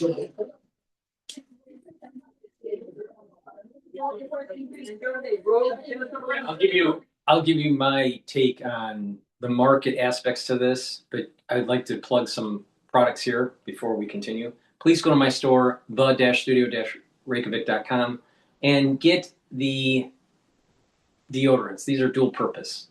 You can get it in peppermint, lavender, and tea tree, and also in citrus. It's made from essential oils from the Himalayas, has no aluminum, no baking soda. It's all natural ingredients. Use it as a daily deodorant for males or for females, and it'll help to detoxify your body. When you do this every day, you're helping your immune system and your endocrine system. Taking a multivitamin and probiotic is a great way to start slowing down the aging process and get healthy. My multivitamin is easy to digest, and it has the multivitamins that you need for proper enzymatic activity so your cells perform properly. Also, the probiotics that I have, either in the veggie cap or in the powdered form. The one I have in my hand is the powdered form. But you take it every day and it'll bring down inflammation at the gut, allow you to absorb your nutrients properly. Your metabolism will improve, your immune system at the gut level will improve, and your brain function will improve. By having a good gut biome, you will be able to sleep better, you will be able to consolidate memory, you'll be able to detoxify your central nervous system, and your skin will improve with a good gut biome. So please go to my store, get the multivitamin and the probiotic. Magnesium and zinc will boost up your immune system and help with brain function. Vitamin C and magnesium will help with your skin, boost up your immune system, and help with your brain function. Take them together and slow down the aging process, especially during the winter season. You need to boost up your immune system. So you get a lot of benefit by taking the magnesium and zinc and the vitamin C and magnesium. Take them together for max benefit. By taking magnesium, you're increasing the efficacy of vitamin D3. And also, one of the pillars to my anti-aging protocol is to take ashwagandha, turmeric, and lignans together as a stack. You can take them separately, but you get the max benefit when you stack them together. Now, the reason why it works is that you're bringing down inflammation, you're soaking up free radicals. So the whole idea is that you want to boost up your immune system, but you'll get other benefits from this: brain function and healthier cardiovascular system. Ashwagandha brings down cortisol levels and helps to, by bringing down cortisol levels, you're going to be boosting up that immune system. A lot of people don't realize that when you're overly stressed, you have more cortisol, and that does damage to your organ systems. So you don't want to do that. But also, controlling your blood glucose levels causes damage to your vascular system. So you want to control your blood glucose levels and control your cortisol levels. That's what ashwagandha does. When you do that, your immune system is going to improve and your cardiovascular system. Lignans will improve your immune system and your endocrine system, bring down inflammation, and soak up free radicals. And when you do that, you're boosting up that immune system. You're also helping with your cardiovascular system. And by bringing down inflammation and soaking up free radicals, you're helping brain function because you're reducing the stressors on the neuron. Turmeric soaks up free radicals because it's an antioxidant, but it'll also bring down inflammation. It brings down pro-inflammatory cytokines. This is really important. By bringing down inflammation, you don't have plaque buildup. By bringing down inflammation, you're helping your immune system. By bringing down inflammation, you're helping the health of your neurons. So stack these together: turmeric, ashwagandha, and lignans to boost up the immune system, help with your cardiovascular system, and help with your brain function. Super important. And lastly, omega-3, super important to take. It brings down inflammation, systemic inflammation, brings it down, helps you to control your lipid profile. So you're bringing down LDL levels and increasing your HDL levels. You're reducing plaque formation, and you're reducing overclotting of your red blood cells by taking omega-3. This is really important. And when you have better cardiovascular health, you'll also have better brain health because you're getting better blood flow to the brain and micronutrients. So it's super important to take. Cardiovascular disease is rampant in the United States, and there's ways to mitigate it and to allow your cardiovascular system to heal. Please go to my store and get the omega-3. Take it every day. Improve your cardiovascular health. All right, let's listen in. With legality, checks and balances, and normal restraints of military power, and making moves of using the military in American cities in a way we've never seen before, which is disconcerting when there really wasn't any major thankful riots or something that might actually justify or require it. So there are legitimate concerns about the way the Trump administration uses the military, but perhaps they could have consulted Congress. I think that's reasonable to consider that possibility. What do we need to be watching for based in your expertise and opinion here? What should we be watching for in the coming hours, days, and maybe even months here? I think that the Trump administration ideally needs to prioritize a little bit the restoration of democracy. This was one of the high notes of our invasion of Panama to get the fugitive Noriega. This sets kind of a precedent. If we try to make a deal with another dictator, which perhaps the current vice president appointed by Maduro sort of is, we could be moving in a negative direction. Still, by exerting control, we could revive the oil industry, which weakens our adversaries, Russia and Iran, and helps the American public as well, cheaper gas prices. But it undermines our legitimacy. And it has been strongly the US position since the end of World War II, and has served us incredibly well that we support democracy and freedom. And when we support democracy and freedom historically, we're at our best and we tend to be our strongest. Today, our military showed how we still have by far the best military in the world, but I think we'll do well in the long run by doing good, which is doing our best to restore democracy and freedom to Venezuela, rather than trying to cut a deal with a dictator for short-term reasons. Taking a look at this photo here before I let you go, did want to ask what stands out to you about this photo of Maduro that was released by President Trump there on Truth Social?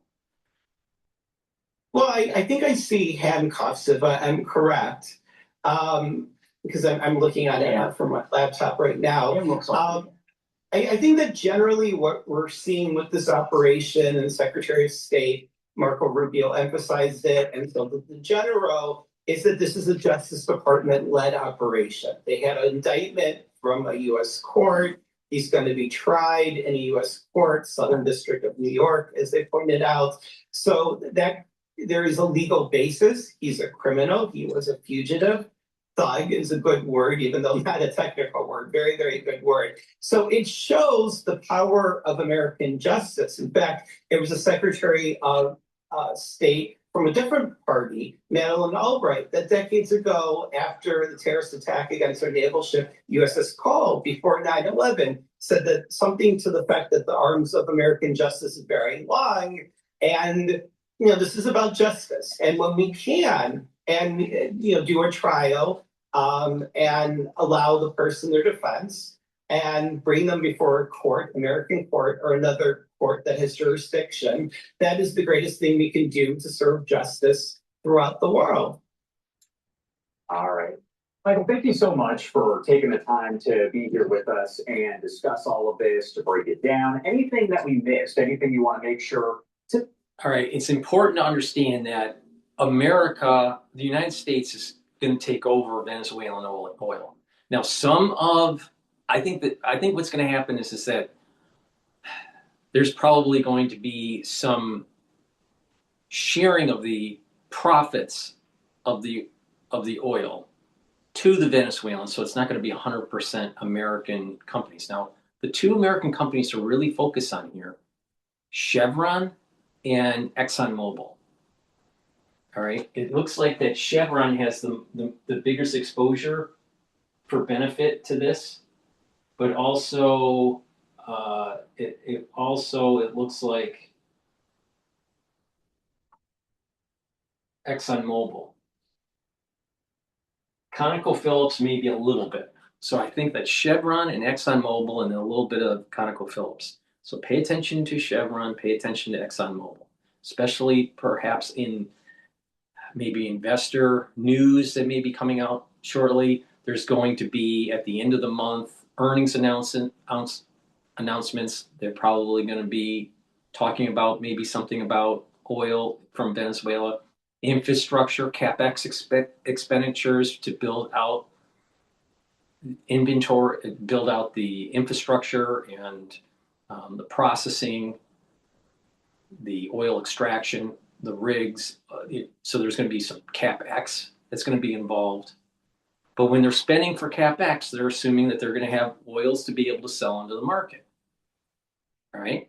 Now, when that happens, then that means that those companies are hopefully, if the oil is at a decent price, above $60 a barrel, then they're going to be pretty profitable. But they have to make enough money to be able to offset the costs for the infrastructure expenditure. So they're going to come in and they're going to be spending money, but they're going to be offsetting some of those revenues with those CapEx, and then hopefully they net. So this is going to be over a longer period of time. It's not going to be overnight. And so to take a look at this, there's going to be a short-term play and there's going to be a long-term play here. There's going to be American companies coming in to actually build the infrastructure with the understanding that they are going to have oil to sell in the market. They've spent money on CapEx to rebuild the infrastructure, and some sort of licensing agreement or some sort of profit sharing shared with the Venezuelans. That's how I think it's going to play out here. Right? But we're going to have to pay attention to the news and how that's all going to be. But I think American companies, Chevron and ExxonMobil, maybe even ConocoPhillips, they're going to be coming in. They are going to be coming in to build up the infrastructure and to be able to sell oil into the market. Now, the question is I think Venezuela is part of OPEC Plus.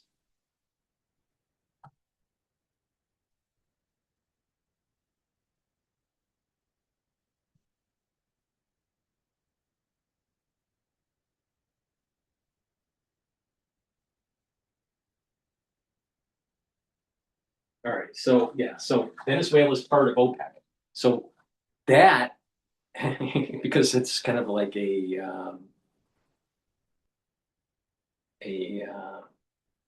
cartel, there's going to be probably maybe Saudi Arabia involved in this. All right.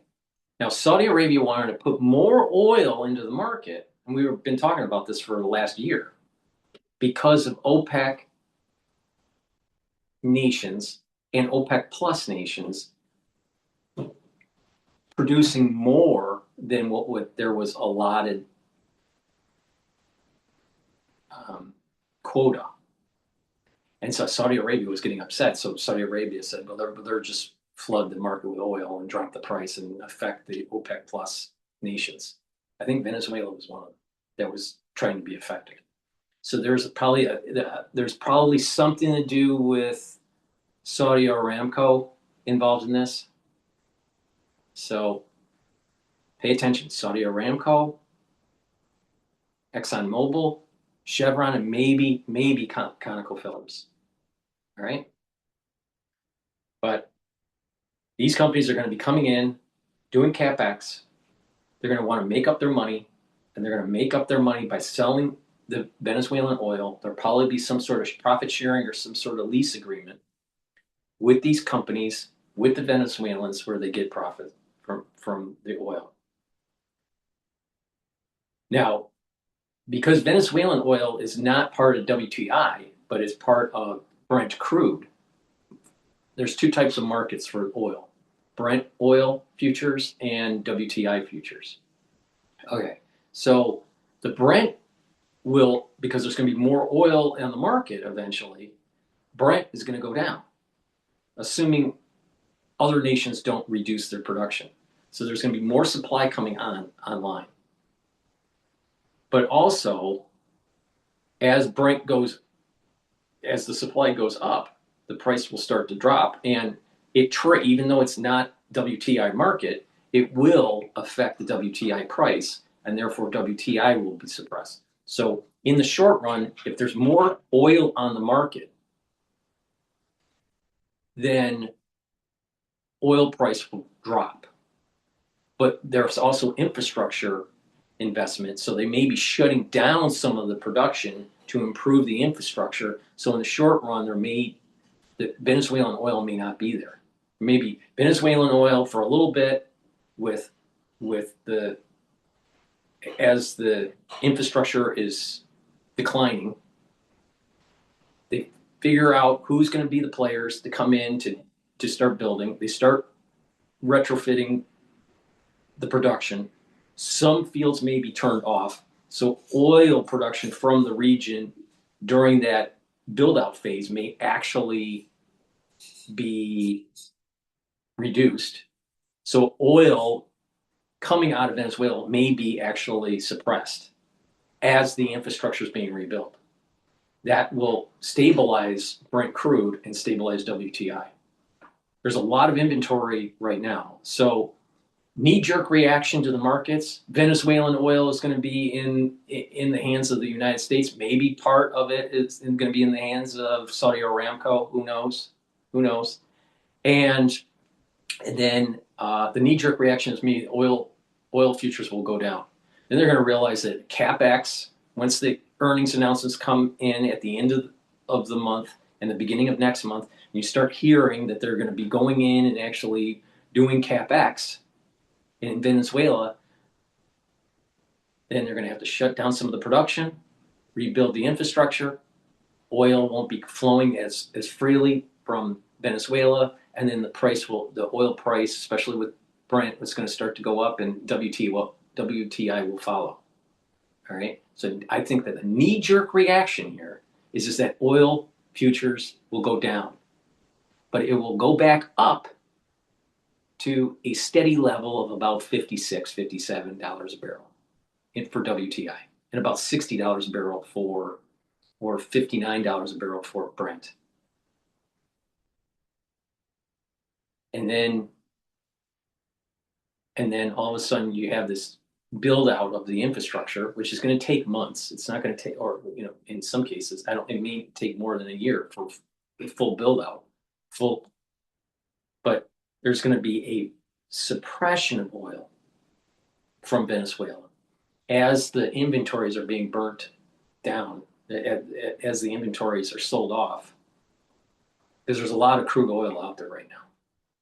And then as that inventory is managed better, then the numbers will start to improve, go about 65. See, I think that it'll go about to 65, maybe $68 a barrel. And then as Venezuelan oil starts to come online after the rebuild of their infrastructure, then Brent crude will start going back down from 65 down to maybe 60, right? The market starts to absorb it. All the producers get to understand what their production number should be based on the demand. And then it'll take a little while, and then it'll come back up into the 60 handle, maybe mid to high 60 handle. But that's going to take probably more than a year to do. So the knee-jerk reaction, futures selling off, comes back up to the mid 50, 55, 56. When I say sell off, I think $2 a barrel is probably fair for this knee-jerk reaction. And then as the infrastructure is being built out, production from Venezuela is going to be less, but there's a lot of inventory out there that has to be sold off. And then once that is sold off and that infrastructure is built out and Venezuela comes back online, then this will kind of stabilize. It'll be stabilizing. Now the wild card is what happens with Iran. If the United States hits Iran, or there's some sort of conflict between Israel and Iran that starts to simmer, then oil will start to tick back up a little bit, even though you have a lot of oil in inventory. So we'll see what happens here. But the thesis that I originally had was that this was going to be a 4-day event, and the markets were going to spike and then come back down. That didn't happen because the operation was so successful and so quick. But there's this longer effect on oil, where oil coming out of Venezuela is not as efficient because of the infrastructure. And as time comes, so the knee jerk is there's going to be more oil on the market. But American companies, and maybe Saudi Aramco will come in, rebuild the infrastructure, but that will have that production of oil per day will have to go down while they're rebuilding the infrastructure. And then once everything is back online, then it'll come back up. So when it's offline, Brent's probably going to tick upward as they are selling off the inventory slowly, right? OPEC has probably produced too much oil in 2024, in Q4, Q3. And so they're going to have to back off a little bit to get that oil to come back up. Now, if they don't, we're probably going to see a suppressed oil price for the duration of 2026 in the 50 handle, which is going to hurt oil producers in the United States when their break even is 55 or when their break even is 60. So there's different tiers of break even based on which producers, the aging of the infrastructure, the aging of the actual field, how efficient it is to get the oil out. So some producers, their break even 60. Some producers, their break even for that field or that operation is 55. Some is 50. Some of it's 45. So it just depends. So if you have it at 55, you may have a decent amount of producers that shut off the well, waiting for the futures price to go back up. So just keep that in mind. That is, there's an average cutoff of about 60. Some people say 55, but I think it's 60. But it's like a bell-shaped probability. Some producers, their break-even is at 60, some it's at 45. All right, and so you have to pay attention to this. If it stays at 50, 55, there's going to be stress, and oil producers will shut off. If it starts to spike up because of a war in Iran or whatever, or robust economy that's needing more oil, or OPEC reduces supply, then futures will increase and more producers will be willing to actually pump the oil out. So pay attention to ConocoPhillips. They may benefit a little bit, but the two big ones I think from the United States will be Chevron and ExxonMobil. Please go to my store, the-studio-reykjavik.com. Get the resveratrol. This will help to soak up free radicals, help the health of your mitochondria, boost up your ATP. Resveratrol also helps with youthful gene expression and helps you to get rid of cells that are in senescence. By taking this every day, you're actually slowing down the aging process and boosting up your energy levels. Resveratrol also works at your basal layer of your skin to help to improve the health of that basal layer. This stacks really well with C60 to improve your skin. And you take resveratrol regularly, you're actually slowing down the aging process and maintaining your youthful gene expression. Digestive enzyme complex helps to reduce the load on your pancreas. It helps to digest proteins, carbohydrates, and lipids, reduce the stress on your digestive system, and allow you to absorb your nutrients. This is really important to take if you're 40 years of age or older. If you're an athlete, younger or older, you'll benefit from this when you take your pre-workout or post-workout fueling. Taking this will allow you to digest and absorb those nutrients and recover quicker for your workout. So please take the digestive enzyme complex. It's really important. It also has bromelain, which is an enzyme that helps to break up clots. And it has the proteolytic enzymes in here to break up glycoproteins, which was super important, especially for the winter season. And this is the reason why I said during the crisis of 2020, make sure you take digestive enzyme complex because of the proteolytic enzymes, breaks up glycoproteins. Please go to my store, the-studio-reykjavik.com. All righty.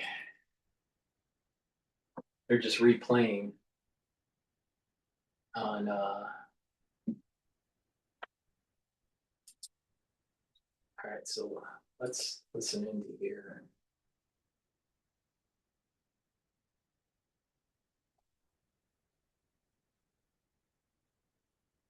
All right, let's listen into Jeffrey Sachs here. See if he's anti-Trump. I bet he's anti-Trump. Time like this, we can't forget the fight for a brighter future. Welcome back. We are joined by Professor Jeffrey Sachs to discuss the U.S. attack on Venezuela and the kidnapping of its president, Maduro. So thank you very much for coming back on the program. Of course. Yes, Dramatic events. Yeah, it's quite dramatic. And this, of course, was an actual unprovoked attack, an illegal attack as well. But the capture or arrest, as the media sometimes refer to it, as the president of Venezuela, has been also quite dramatic. How are you assessing the situation, and what are the objectives of the United States here? Well, clearly this is a blatantly illegal act, but it's one in a long line of blatantly illegal American actions. And just in the recent days, Trump has been threatening a new country every day. He bombed Nigeria last week. He said that the U.S. would intervene in Iran if the government acts against the protesters in a way that Trump doesn't like. He has invaded Venezuela. Just recently, he created a special envoy for Greenland, declaring that Greenland will be ours. So it's a threat against Europe, which of course Europe doesn't even acknowledge or recognize because it's so passive relative to the United States. We are not in a constitutional order in the United States. We are in an order led by a military state. We do not obey the U.S. Constitution. Everything is by executive decree. When a congressman dared to mention the U.S. Constitution today, Trump said, "What is he whining about? This is ridiculous." Well, this is really, at least what Trump has done is expose the fact that we're at the end of constitutional rule in the United States. What happens when there's a thuggish rule remains to be seen. But in my view, this makes the world extraordinarily dangerous. Of course, we're hardly at the end of the story about Venezuela itself. But Maduro was wanted for narcotics, for narcotic drug running. And again, this operation wasn't just the U.S. military. It was actually law enforcement. And there was this picture of Maduro in handcuffs, military on his right and DEA on his left. This was a joint operation. Why doesn't he bring this up? Oh, Trump bad. Trump bad. And here's another problem with Congress. If he went and told them that they were going to detain Maduro, it would leak. And maybe our servicemen would be at risk.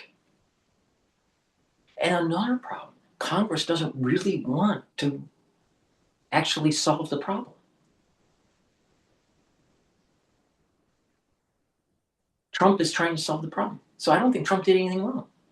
If the question isn't so much is Trump doing something legal or illegally, the bigger question is why did Congress fail in its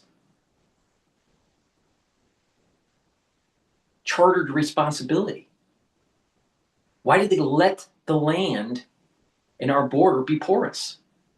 Why did they let the drug running happen for decades? Congress has failed. Why doesn't he bring this up? No, Trump is the bad guy. Trump's the bad guy. Yeah, Trump's the bad guy, according to Jeffrey Sachs.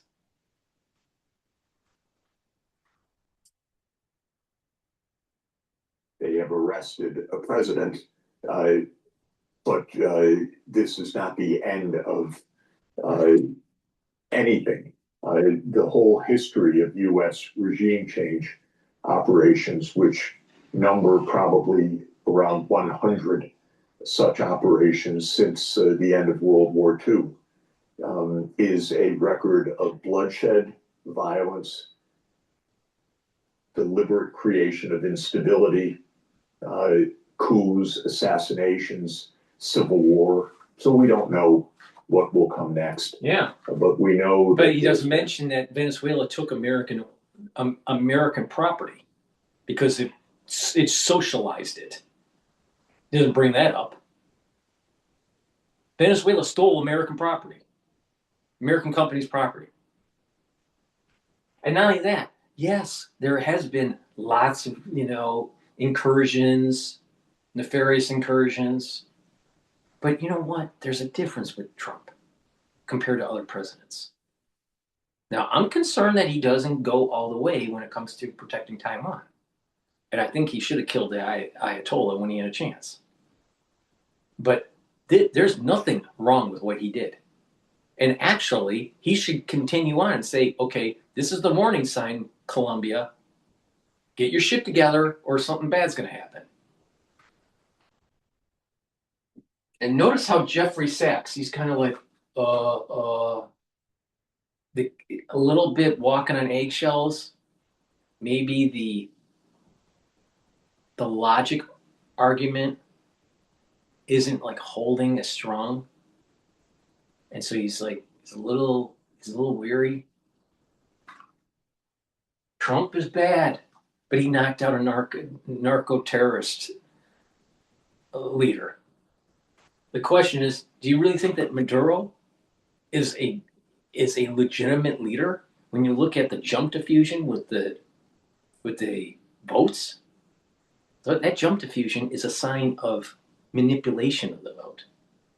And oh, by the way, we didn't hear this, but the Wagner Group was actually inside Venezuela, protecting Maduro. Who's the Wagner Group? The Wagner Group is a militia group coming out of Russia. They don't want to bring that up, though. The Wagner Group is in Venezuela. Oh, and let's pay attention here. You have Russia and the Chinese trying to play in our backyard with South America. That's not going to go well. They should stay out of our hemisphere.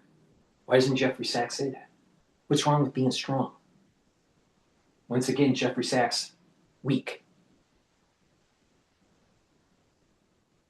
I mean, come on, dude.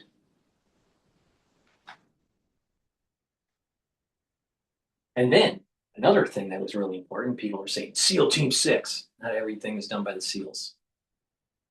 The SEAL team is great at going in and getting out. They use Delta Force and special operations in the Army, not the Navy, but in the Army. They're designed to stay in, stabilize the economy, and stabilize governments. So this is a long-term play that is playing out here because they use special forces, Army special forces. They didn't just go in and extract like they went in to kill bin Laden with the Navy SEALs. No, this operation is about regime change and stabilization of the region and control of the oil. That's why they use Delta Force. That's why you use special forces in the Army. I'd really like to see Jeffrey Sachs say this. But he's kind of like, he doesn't feel really at ease with what he's saying because he's taken a stance that's anti-Trump, but yet what Trump just did was extraordinary. It actually solved the problem.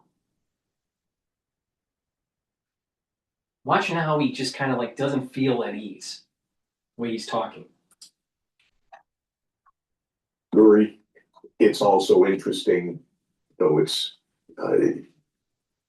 maybe I don't have a definitive count of it, but I've not noticed any of the mainstream media in the United States even raising a question about this. Oh, that's The not New true. York Times That's not true. is That's so totally not true. MSNB, MS Now, CNN, they're any opportunity they can have to say something negative about Trump, they'll do it.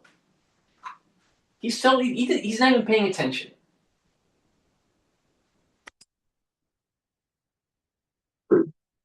Did not one time in recent weeks say, oh, it wouldn't be a good idea to brazenly attack that country. The editorial board was completely silent as far as I could see it. That's not true. That's totally not true. That's totally not true. Moribund. If you don't believe that, it doesn't exist. I have at least 10 videos under the show views. I have more than 10 videos that have been playing CNN and MS Now demonizing Trump in Venezuela and the potential invasion of Venezuela, the hitting of the drug boats. They were constantly talking negative about Trump and Trump's strategy on this. Constantly. What is he talking about? What is he? It's not truth.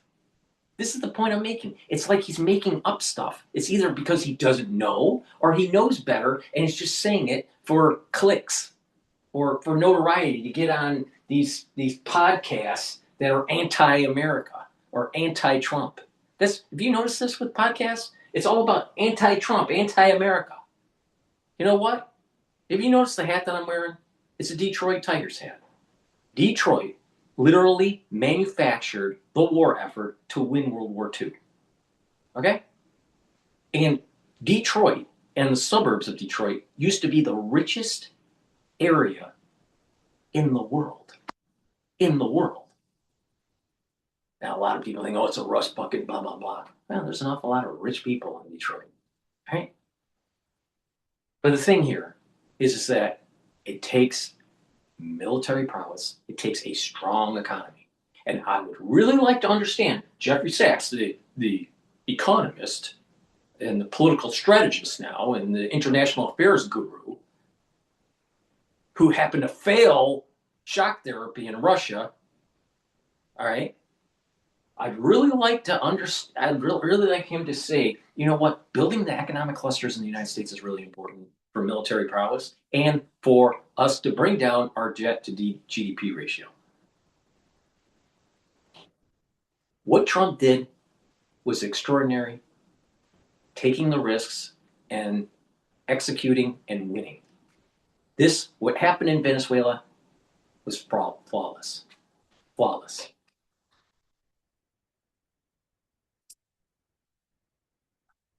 In any operational sense. So I find all of this very dramatic and extremely worrisome.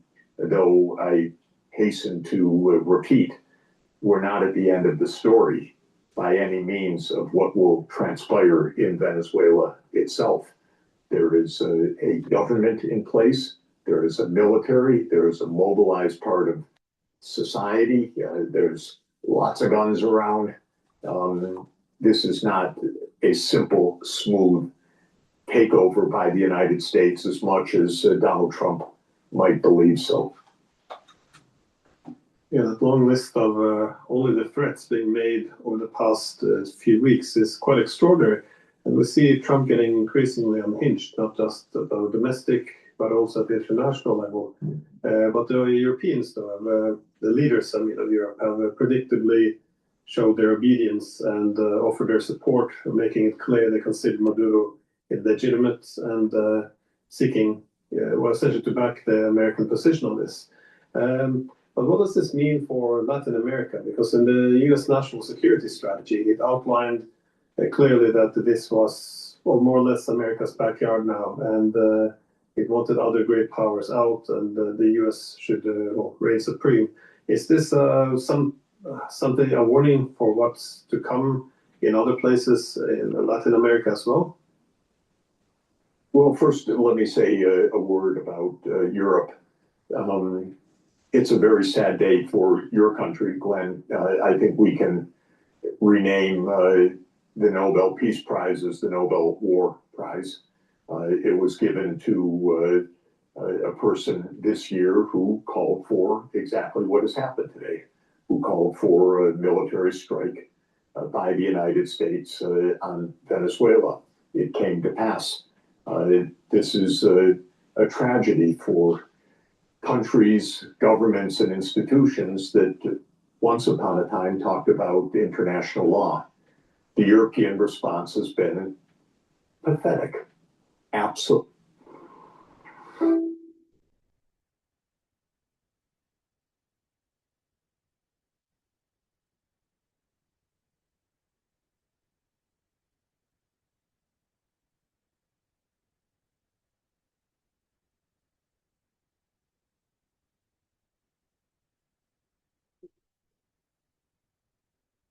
Pathetic. Absolutely pathetic. Of course, every leader in Europe seems to cower to the US, to be terrified. The strongest statements were, we hope that this will return to stability soon, not any kind of shock of a brazen attack against the international order, against the UN Charter, against peace itself. So this is the world that we're in right now. Europe varies between complete vassalage and acquiescence to the US or its own warmongering when it comes to Russia. There seems to be no diplomacy, no peace, and no attachment to multilateralism or to the UN Charter. You don't see it anywhere. When it comes to Latin America, of course, Trump has been openly saying that the United States rules the Western Hemisphere. It will dictate the terms. He has said today, basically, I don't have the direct quotation because I'm halfway around the world, but I saw the wire notice that Trump said, well, the oil is ours. This is a grab for Venezuelan oil. He said our companies will go back in and do business in Venezuela. Think about this. It could not be crasser or cruder. The bottom line is that they took the property of ExxonMobil and Chevron. Okay? Let's just keep that in mind. They are a socialist nation that took over property. So they go back in and they rebuild it. They have to spend the money to fix stuff. And then they're going to pump the oil out and they're going to sell it in the market. And they're going to make some money. And Venezuela is going to have a more efficient oil industry and take those profits through, I don't know if it's going to be through profit sharing or through some sort of lease agreement or whatever. But they will be able to take that money and make their society that is not dictatorial, but an open, free market democracy. What's wrong? That Venezuela wasn't a democracy. And just keep in mind what they did to American businesses. They took their property. So it's about time that we actually had a president that came in and said, no, you're not going to take our fucking property, and we're going to take it back, and everyone's going to benefit from this. Now, there's going to be a way to benefit, you personally benefit from this. We're going to watch the oil market and see how this emerges and how to play the short and the long of this. All right, it's going to be a little complicated. It's not going to be oil's going to go straight up and oil's not going to go straight down, and there's going to be some undulations, and there's going to be a short term and a long term part to this. And I'm going to walk you through it and how I'm going to play it. Right now, my exposure is long natural gas, long oil. All right, but markets are closed right now because it's the weekend, and we're going to have to take a look at what happens in Asia and in Europe on Sunday. And when we do, we're going to pay attention and do a rebalance on figuring out how we're going to hedge this. Now, I suspect that we're going to see some suppression in Brent crude. If that happens, then we're going to have to start positioning ourselves and shorting some of the energy futures. Now, if you don't want to do it, fine, but you can at least watch on how I'm doing this. But the thing here is that you will be able to benefit if you pay attention to me on what just happened. You can make money on what just happened. All right? Instead of these ding dongs from Ivy League schools like Columbia, all right, saying, oh, Trump is bad and Trump did this and he shouldn't have done it. Why hasn't he stated that Maduro represents a regime that was fleecing his own citizens and his country took American property when they moved towards a socialism / dictatorship? What? Why can't he say this? Because Professor Jeffrey Sachs always has Orange Man bad. And then now Professor Glenn Dyson, he's taken the stance, evil empire of America. Evil empire of America. But it was okay to take from American companies their property, because that's what Venezuela did. And are we supposed to let Russia and China play in our backyard? You think that's gonna bode well for building the Golden Dome? We're gonna need South America for the Golden Dome, especially with hypersonic missiles coming from Russia or China. Hello, Jeffrey. I know you're stupid, but I didn't know you're that stupid.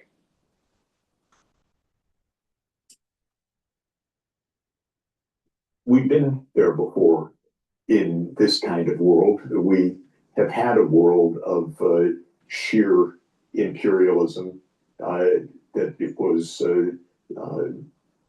not in any way tempered or bound by international law, and it led to 2 world wars and unconscionable, unimaginable loss of life. So we've been in this kind of situation before. We've never been in this kind of lawlessness in the nuclear age, however. And I think that this is just extraordinarily worrisome to have an unhinged, undisciplined. Can my dad go from XL to M with walking by Halloween? Regular walking? Undisciplined, crude bully, absolutely lawless, absolutely disrespectful of any norms as president of the United States, and to have no counterweight whatsoever in Europe, not a voice for decency or international law. And for the rest of the world, well, I suppose that Russia and China are watching. They have said this is obviously a crass violation. They're not going to intervene in the Western Hemisphere. But what has happened is simply another step of completely dismantling of the institutions and lessons that we once thought we had learned from World War I and World War II and had installed, however fragilely, in the United Nations system and in international law. It barely exists. The UN is in the same situation today as the League of Nations was in its defunct period in the late 1930s and early 1940s. It essentially is useless right now. And I'm sorry to say it because I've been working for and with the UN for 25 years, but the US has disowned it, is trying deliberately to destroy it.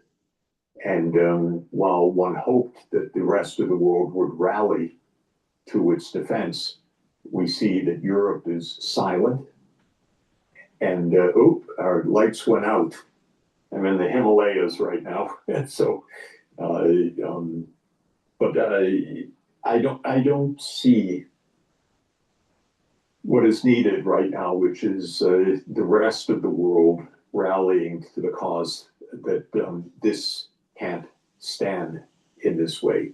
Maybe in the first hours, one shouldn't expect this, and maybe more will come.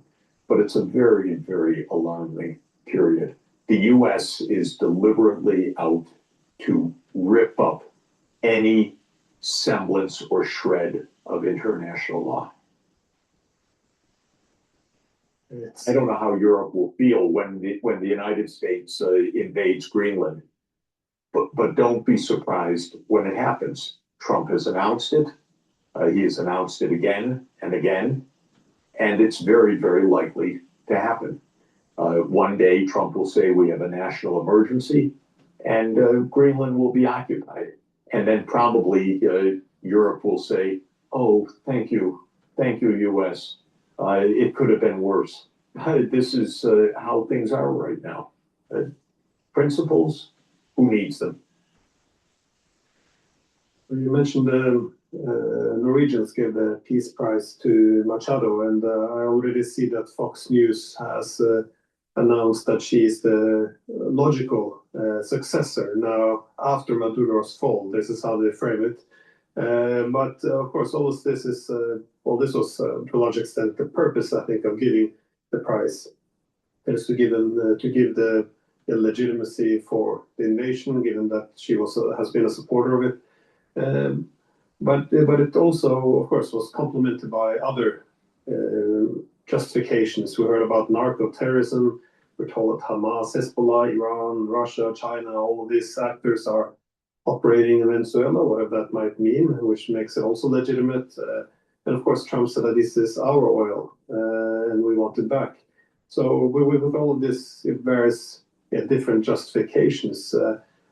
None of them are very convincing. And in terms of trying to put in Machado, though, as you suggested, it doesn't seem as if the game isn't over yet. The idea that they can just kidnap Maduro and then Washington can elect the new leader, it doesn't seem to work this way. But how likely do you see the US being able to essentially break the Venezuelan government now that the president has been taken? Well, let me say a few things. First, all of the various explanations that have been given are blah, blah, blah, blah, blah, meaning that they are whatever joke or improvisation the United States wants to use for the moment. The US has been trying to overthrow the government of Venezuela for 23 years. They tried a coup against. Hi, everybody. Next year, we'll open the doors of the Obama Presidential Center on the south side of Chicago. It's the next step in the mission Michelle and I started when we launched the Obama Foundation.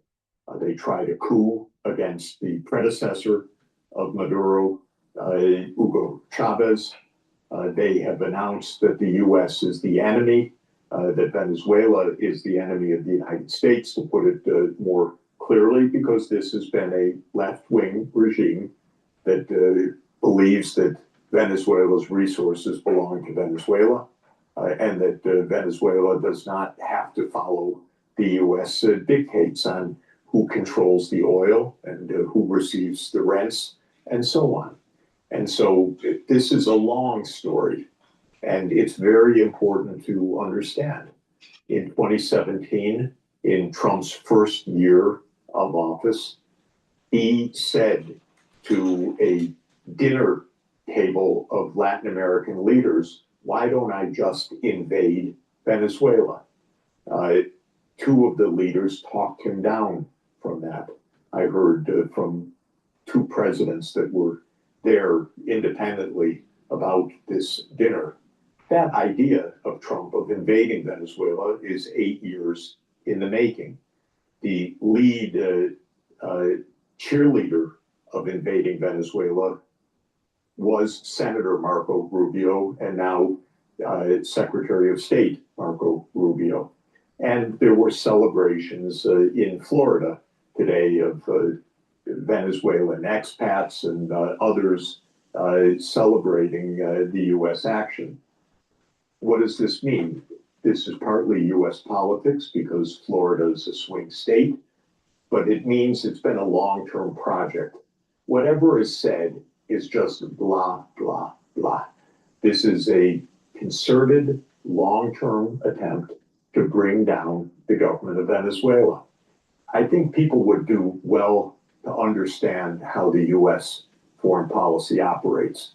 It operates on a long-term basis and tells whatever lies or stories or narratives it wants to tell at any given moment to keep the long-term narrative.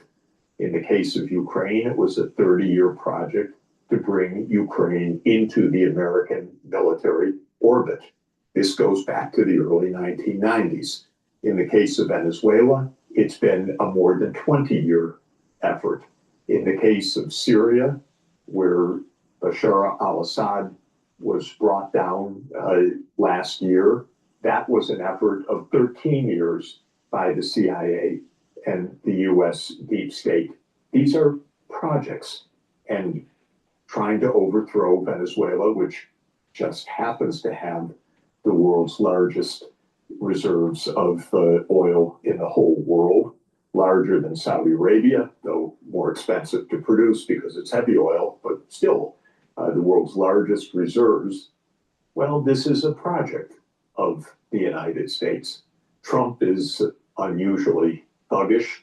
The collapse of the American constitutional order is very far advanced. I would say, if you think about Roman history going from the Roman Republic to the Roman Empire, which is usually dated to 27 BC with Augustus becoming the princeps, I would say we're somewhere into the reign of Tiberius now. In other words, the US stopped being a constitutional order 10, 20, 30 years ago, but we have the trappings of the Senate the same way that the Romans kept the trappings of the Senate. We don't have a constitutional order.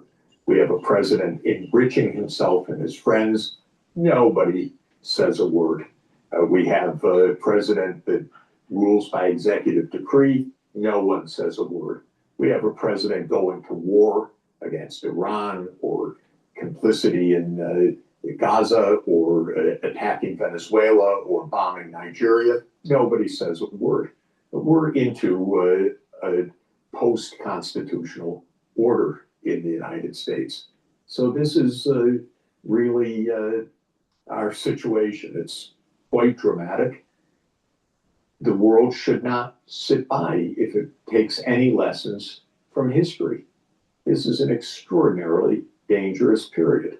The reason we created international law, the International Court of Justice, was not for the US to sanction it and threaten it and bludgeon it.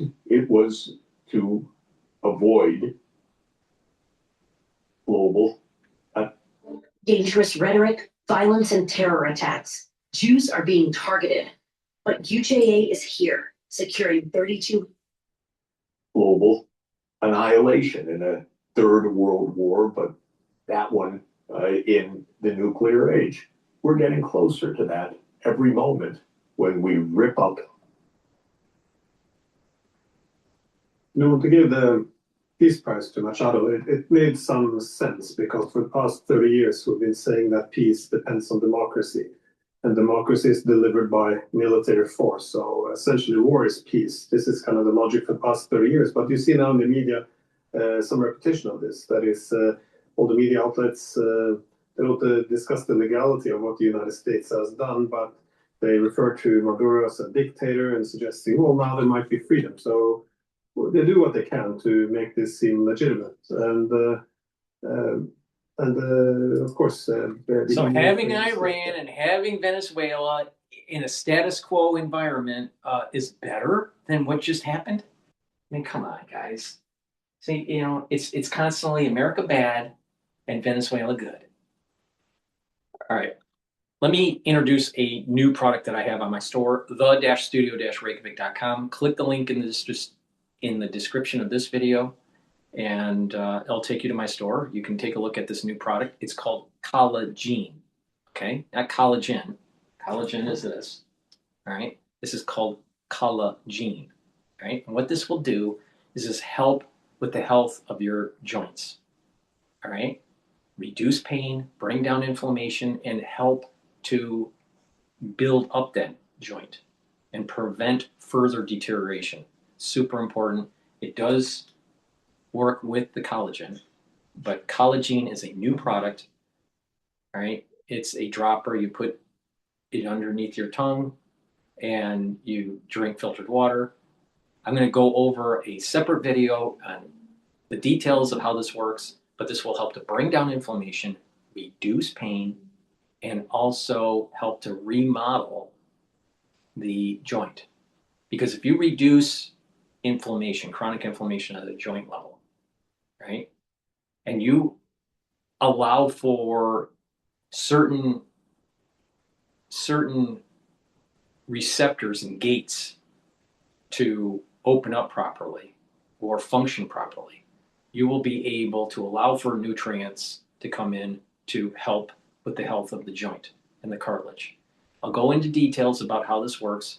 I have a bunch of graphics on my website showing how this works. I'm going to go into detail in another video. But please go to my store, get the collagen, and this will help to improve your joint health. Okay?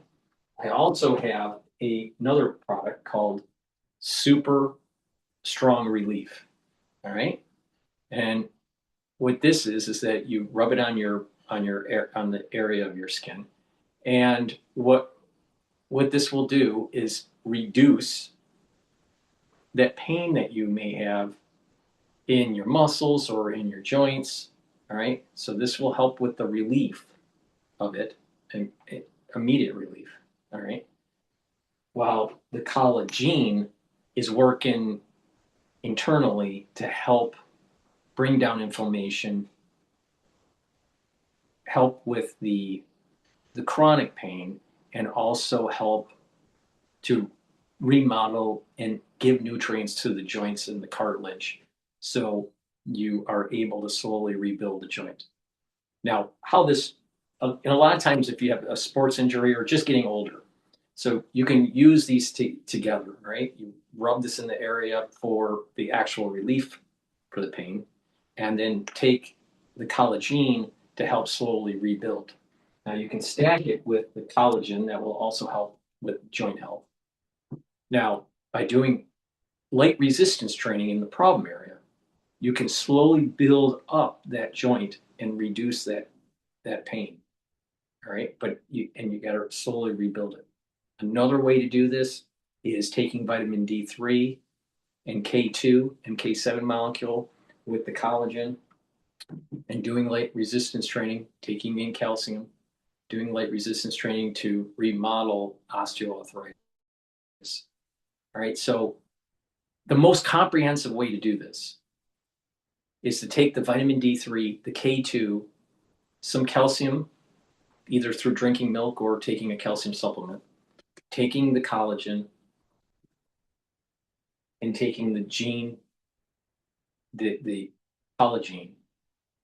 All right, and that is and you're doing resistance training and you're rebuilding that joint and helping the health of the bone around that joint. Because a lot of times, not only do you have joint inflammation, but that chronic inflammation may do damage to the actual bone.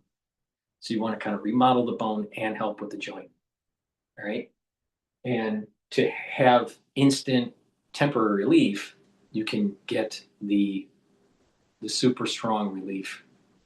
Right? So these two new products, very high quality. Again, everything I sell is very high quality. But if you can do these separately, you can take them separately. If you just want temporary relief, get the super strong relief. All right. If you want to help to rebuild that joint and reduce that inflammation, take this every day, the collagen. You want to do a little bit of resistance training.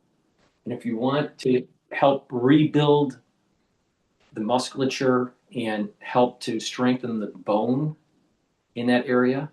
You want to take the collagen and also take the vitamin D3 and K2 with the calcium, with the light resistance training. So you're helping to remodel the bone, build strength in that joint, and the collagen is helping to improve in reducing the inflammation in the joint area, allowing for certain gates to allow for nutrients to help rebuild the joint, and helping to shut off the pain pathway because of malfunctioning of certain receptors or certain gates. Okay, so I'm going to go over this in a much more in-depth video, but it's pretty powerful stuff. All right, so please go to my store, get the collagen to help with your joint health and to rejuvenate it, and to get the super strong relief for instant relief on soreness. Please go to my store, the-studio-reykjavik.com. So standing with the Venezuelan people against their president. But as we said before, Trump has also threatened now to help the people of Iran if they are, if the protesters are shot or arrested by their government. So, while legitimizing it might work across the Western world, the world is looking very different now. I'm not saying that countries like China and Russia will go to war with the United States. I don't think under any circumstances they're considering anything of the sort. But what are the wider ramifications here now? Because if you're sitting in Iran and other countries, you must be aware that all rule of law is now essentially gone, and it does feel the U.S. has gone rogue. Again, when we started speaking, went through a very solid list of all of the things the Trump administration has done over the past few weeks. So, what do you think are the wider? Oh, so we're supposed to go to the international community and say, how are we going to handle this issue with Venezuela? And everyone's going, I don't know, we don't do anything. We just keep status quo. And then more people die from the drugs, and more people, have problems. And we end up having China and Russia in our backyard influencing South America. Guess what? We can't let that happen. There's nothing wrong with what Trump did. See, a bunch of people that just talk and no action. We've had decades of this crap. Decades of Jeffrey Sachs, literally, decades of Jeffrey Sachs with no results. None. Zero results. And then you got some new clown that's on the scene trying to use the same playbook for the last few decades. It hasn't worked. Guess what? We need a strong man that decides, you know what? We're going to take some risks. We're going to knock out the enemy. And we're just going to, guess what? Make America great again. What's wrong with that? What's wrong with the American empire? What's wrong with that? Tell me, what is wrong with that? Oh, that's not following the rules-based order of the international community, blah, blah, blah, blah, blah. Really? If we've been following that playbook for the last several presidents, it hasn't benefited the American citizen. It's actually destroyed our manufacturing base. And Mr. Economist, Professor Jeffrey Sachs should know better. Please go to my store, the-studio-reykjavik.com, and be a strong man. Get the collagen. Collagen will help with your skin, your hair, your nails, help with your joint health, your musculature, and your bone density. Take it every day. This is a month's supply.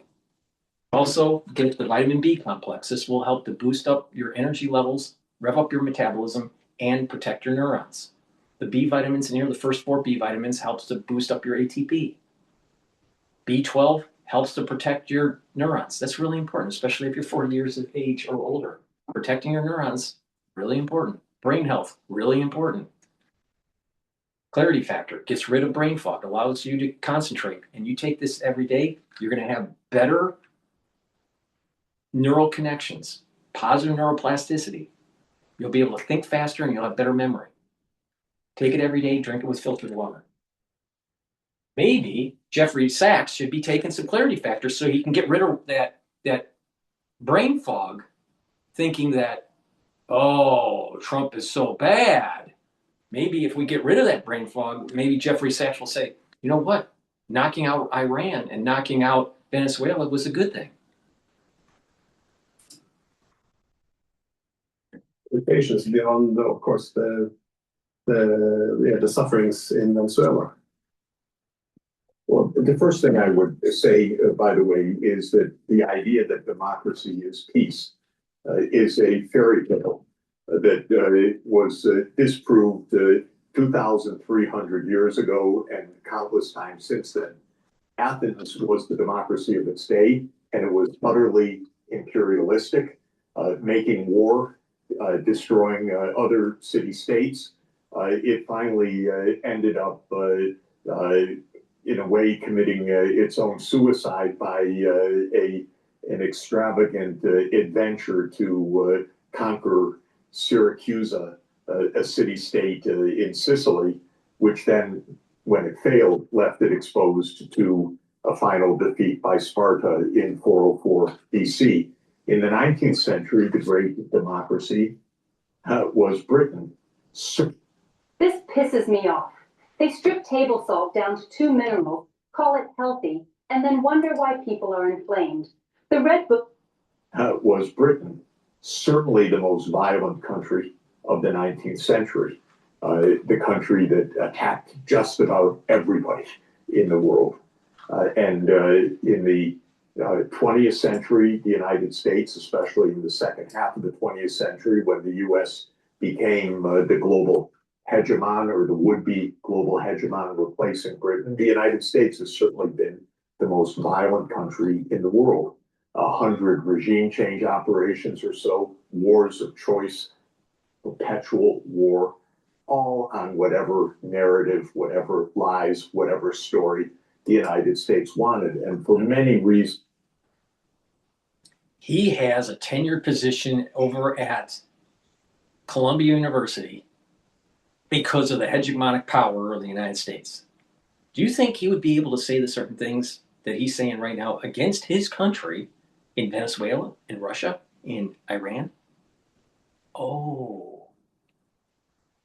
Please go to my store, the-studio-reykjavik.com, and get the Goodnight Formula. Goodnight Formula has tryptophan, melatonin, GABA, and passion flower to allow you to get into 3 to 5 cycles of REM sleep so you consolidate memory, detoxify your central nervous system, and be well rested. When you take this regularly, when you have proper sleep, you age slower. Chronic sleep deprivation increases the probability of having early onset of dementia. You don't want that. That's bad. Trust me. Olive leaf extract, dual purpose, brings down inflammation and helps your cardiovascular system. It helps to bring down LDL levels and increase your HDL levels. That way, you're reducing plaque formation. Bringing down inflammation also helps to reduce plaque formation. And bringing down inflammation systemically is going to help with your immune system and your brain. Because by bringing down inflammation at the neuron level, you're protecting your myelin sheath. So go to my store, get the olive leaf extract, and get the Goodnight Formula. Use discount 5, you get $5 off any order. If you spend $100 or more, you get a free gift until supplies last. Let's go back to Jeffrey Sachs, the one that's saying America's empire is a bad thing.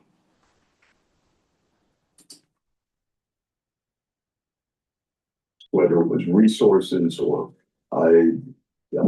simple conquest or ideological campaigns, but it's been war. So the idea that democracy is peace is an Orwellian idea. Democracy by these leading hegemons, whether it's Athens or Britain or the United States, has meant war almost non-stop. Now, Iran is a project like Venezuela is a project, like Syria is a project. The United States has been intervening in Iran since 1953, when it toppled the first, when it toppled a democratic government of Mossadegh, which had the audacity to think that the oil under Iranian ground was actually Iranian. And when Mossadegh declared that Iranian oil was Iranian and would be controlled by Iran, MI6 and the CIA overthrew Mossadegh and installed a police state.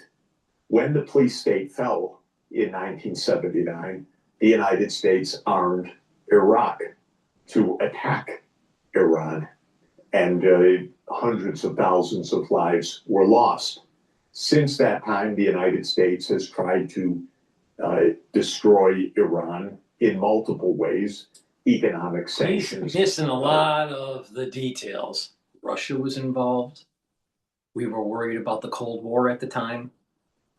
We needed to make sure that there was enough oil for our military apparatus. Ooh, there's a lot more detail in this that he's skipping over here. Oh, it's just the MI6 and the United States, loving oil, and we have to have oil for breakfast. We were really worried about the Cold War, Jeffrey Sachs. You should know something about this because you were part of shock therapy when Russia was trying to open up its markets. And, oh, by the way, it failed. Please go to my store, the-studio-reykjavik.com.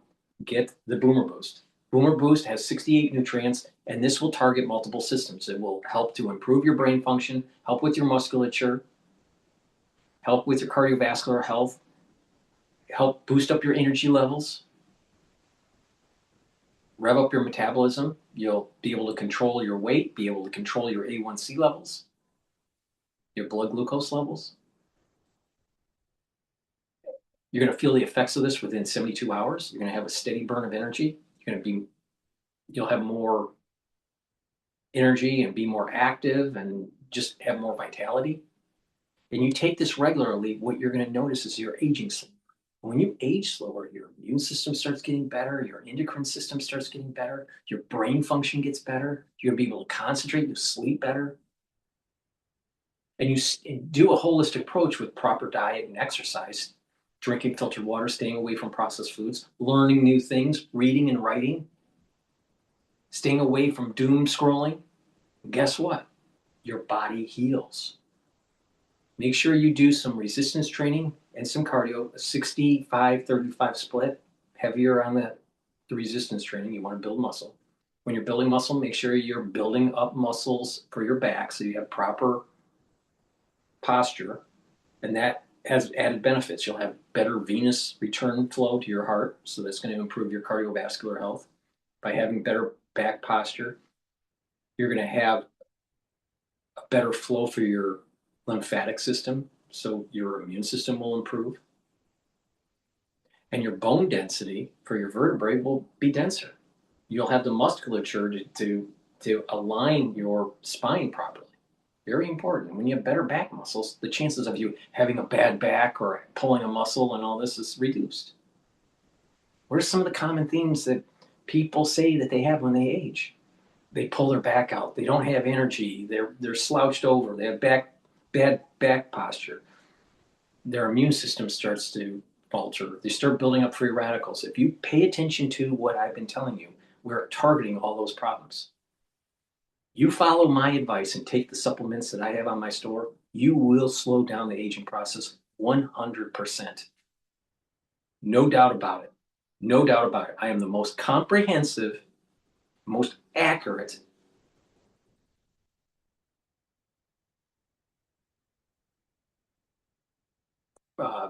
healthcare profile that you can follow that's affordable. What I do is more effective than Brian Johnson. Brian Johnson is a billionaire tech bro spending $2 million a year trying to slow down the aging process. And if you start watching over time, he's actually damaging himself, not slowing it down. But what I'm telling you as your protocol, your health protocol.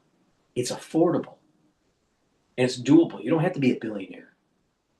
You just follow my lead. You take the supplements that I just mentioned today, and guess what? You're going to slow down the aging process. You're going to have a better epigenetic profile, a younger epigenetic profile. You'll have a better cardiovascular health. And when you get older, you won't have to depend on pharmacopoeia. Do you want to be on a statin? You want to be on a beta blocker?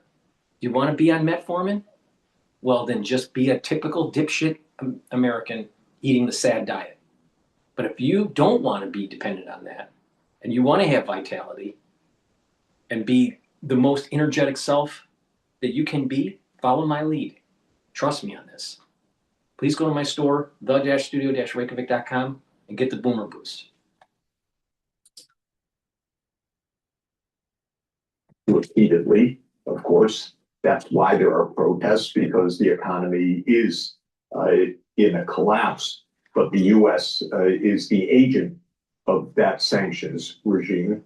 When Iran negotiated. Instead of doing this, you could be doing this. I got this from the TikTok shop. Technically, it's a mattress vacuum, but it works insanely well on couches too. And believe it or not, this is what came out after just 4 passes. I was literally shook. It uses ultrasonic pulses, 33,000 taps per minute to shake dust mites out from deep inside your mattress. When it detects mites, the light turns red. You hold it there for a few seconds, and once it's clean, it turns blue. It also uses UV light and hot air to kill 99.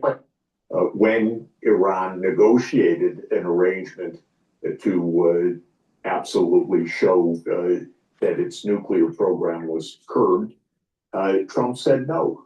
We will crush the regime instead. This is all at the behest of the Zionist lobby in the United States and Israel in this case. So this is another project. They're probably chortling. Oh, look, we're very, very close right now.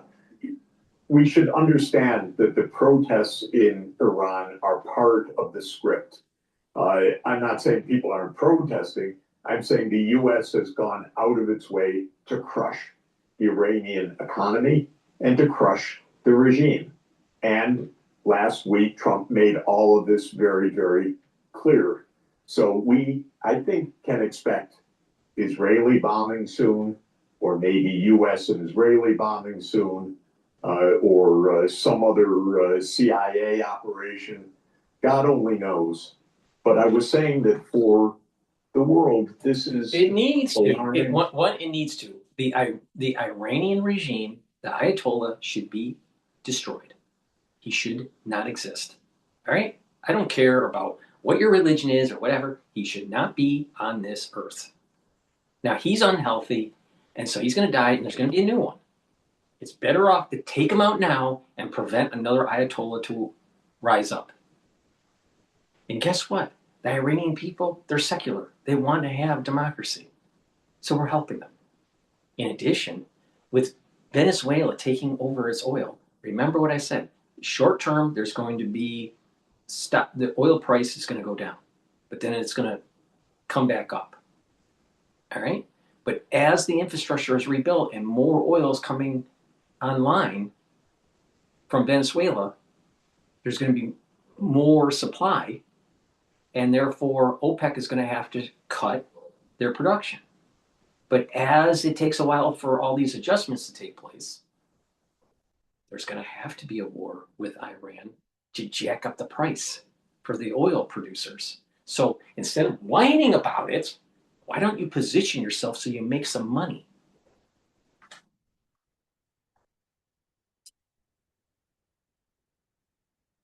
It's not something just to go along with. I don't think, even though, as I said, the UN really is defunct right now, it should not be allowed to die. It needs to be brought back to life. And while the US will not do that, the rest of the world, maybe the rest of the world ex-Europe. So he basically says that the UN sucks. Nothing can get done, but we have to resurrect it.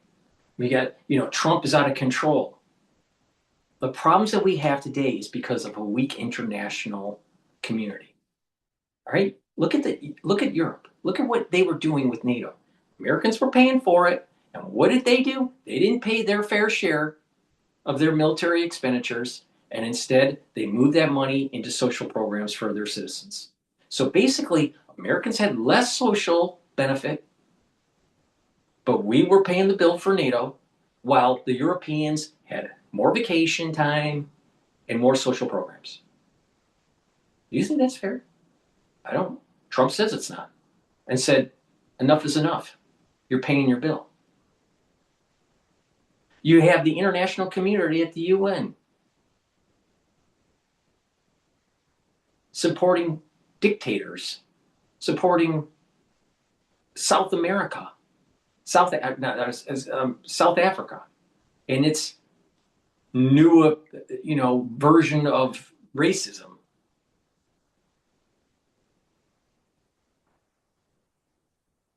What about the international community pushing back on China?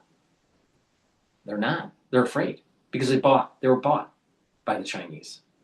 See, the international community isn't helping. They're part of the problem. So Trump's saying, you're part of the problem. Fine. We're not going to deal with you. What's wrong with that? What's wrong with that? Even Jeffrey Sachs is admitting it's defunct. It's inept. It's not functioning. What, we're supposed to just wait until it's functioning and then maybe we'll actually fix the world? No. America is like, follow us because we're going to lead. We're not going to ask for permission. We're not going to, negotiate. We're not going to be, playing patty cake for 10 years. We're going to lead and we're going to make it better. Now, you may not like it in the process, but it will be better in the long run because we are moving forward. If you are not with us, you're against us. Get out of the way because the bulldozer's coming. Get out of the way. What's wrong with that? What's wrong with using our hegemonic power? Oh, we can't. We got to have an international community. And the international community, what are they really aligning with? Ultraliberalism, Marxism, socialism, the erosion of property rights. Going back to the whole issue with Venezuela. Venezuela is socialistic. Guess what? They didn't follow the guidance of the Enlightenment by John Locke. They took away property rights.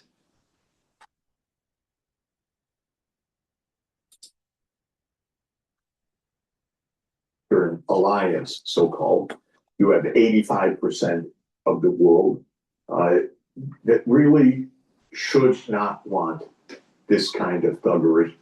Of course, as an American, I don't want this kind of thuggery, but nobody asks the American people anything anymore. The bottom line is the American people voted for a president to get stuff done. So we did say that we wanted this. Secondly, there's a big problem in the United States.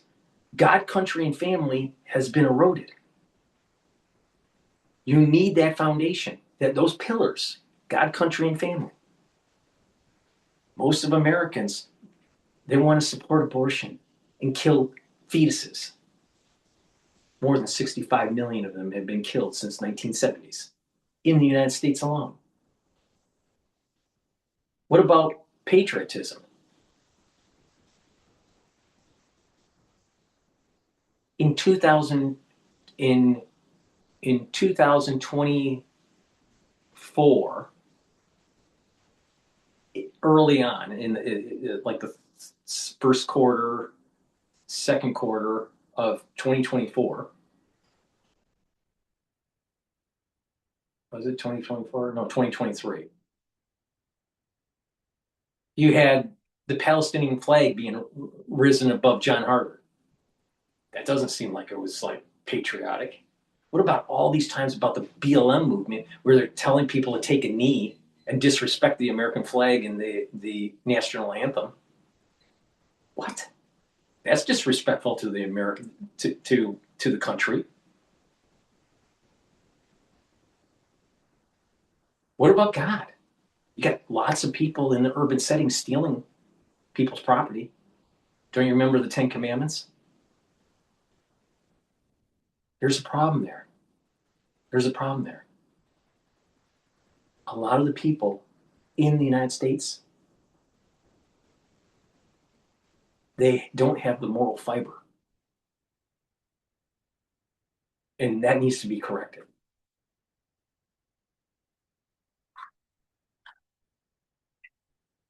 Please go to my store, the-studio-reykjavik.com. Get the C60. This is 1,000 times stronger than vitamin C. One molecule of this is 1,000 times stronger than one molecule of vitamin C. C60, you can get it in MCT coconut oil, extra virgin olive oil, and avocado oil. You can get it in a 2 ounce, a 4 ounce, or an 8 ounce configuration. A higher ounce configuration is cheaper per ounce. Also, C60 will soak up free radicals. Take a teaspoon a day every day, preferably on an empty stomach, for best absorption. If you work out, take it before your workout so you recover quicker. But bottom line is this, take a teaspoon a day every day. I've been taking this since 2016, every day. Teaspoon a day, every day. And what will happen is you're going to soak up free radicals, improve your tissues, improve the health of your cells. Your energy levels will go up, your mitochondrial health will go up, even your neurons will be healthier, and you'll have better energy levels for the neurons, healthier mitochondria, and your neurotransmitters will improve. The concentration of those neurotransmitters will improve. You'll have better neuroplasticity. You'll have positive neuroplasticity where you'll be thinking faster. You'll have better memory. In addition, you'll have a healthier microenvironment to maintain the health of those neurons. So you're reducing the stress. At the vascular level, you're soaking up free radicals. So you're reducing the concentration of oxidized LDL. That basically means that you're not going to have plaque formation.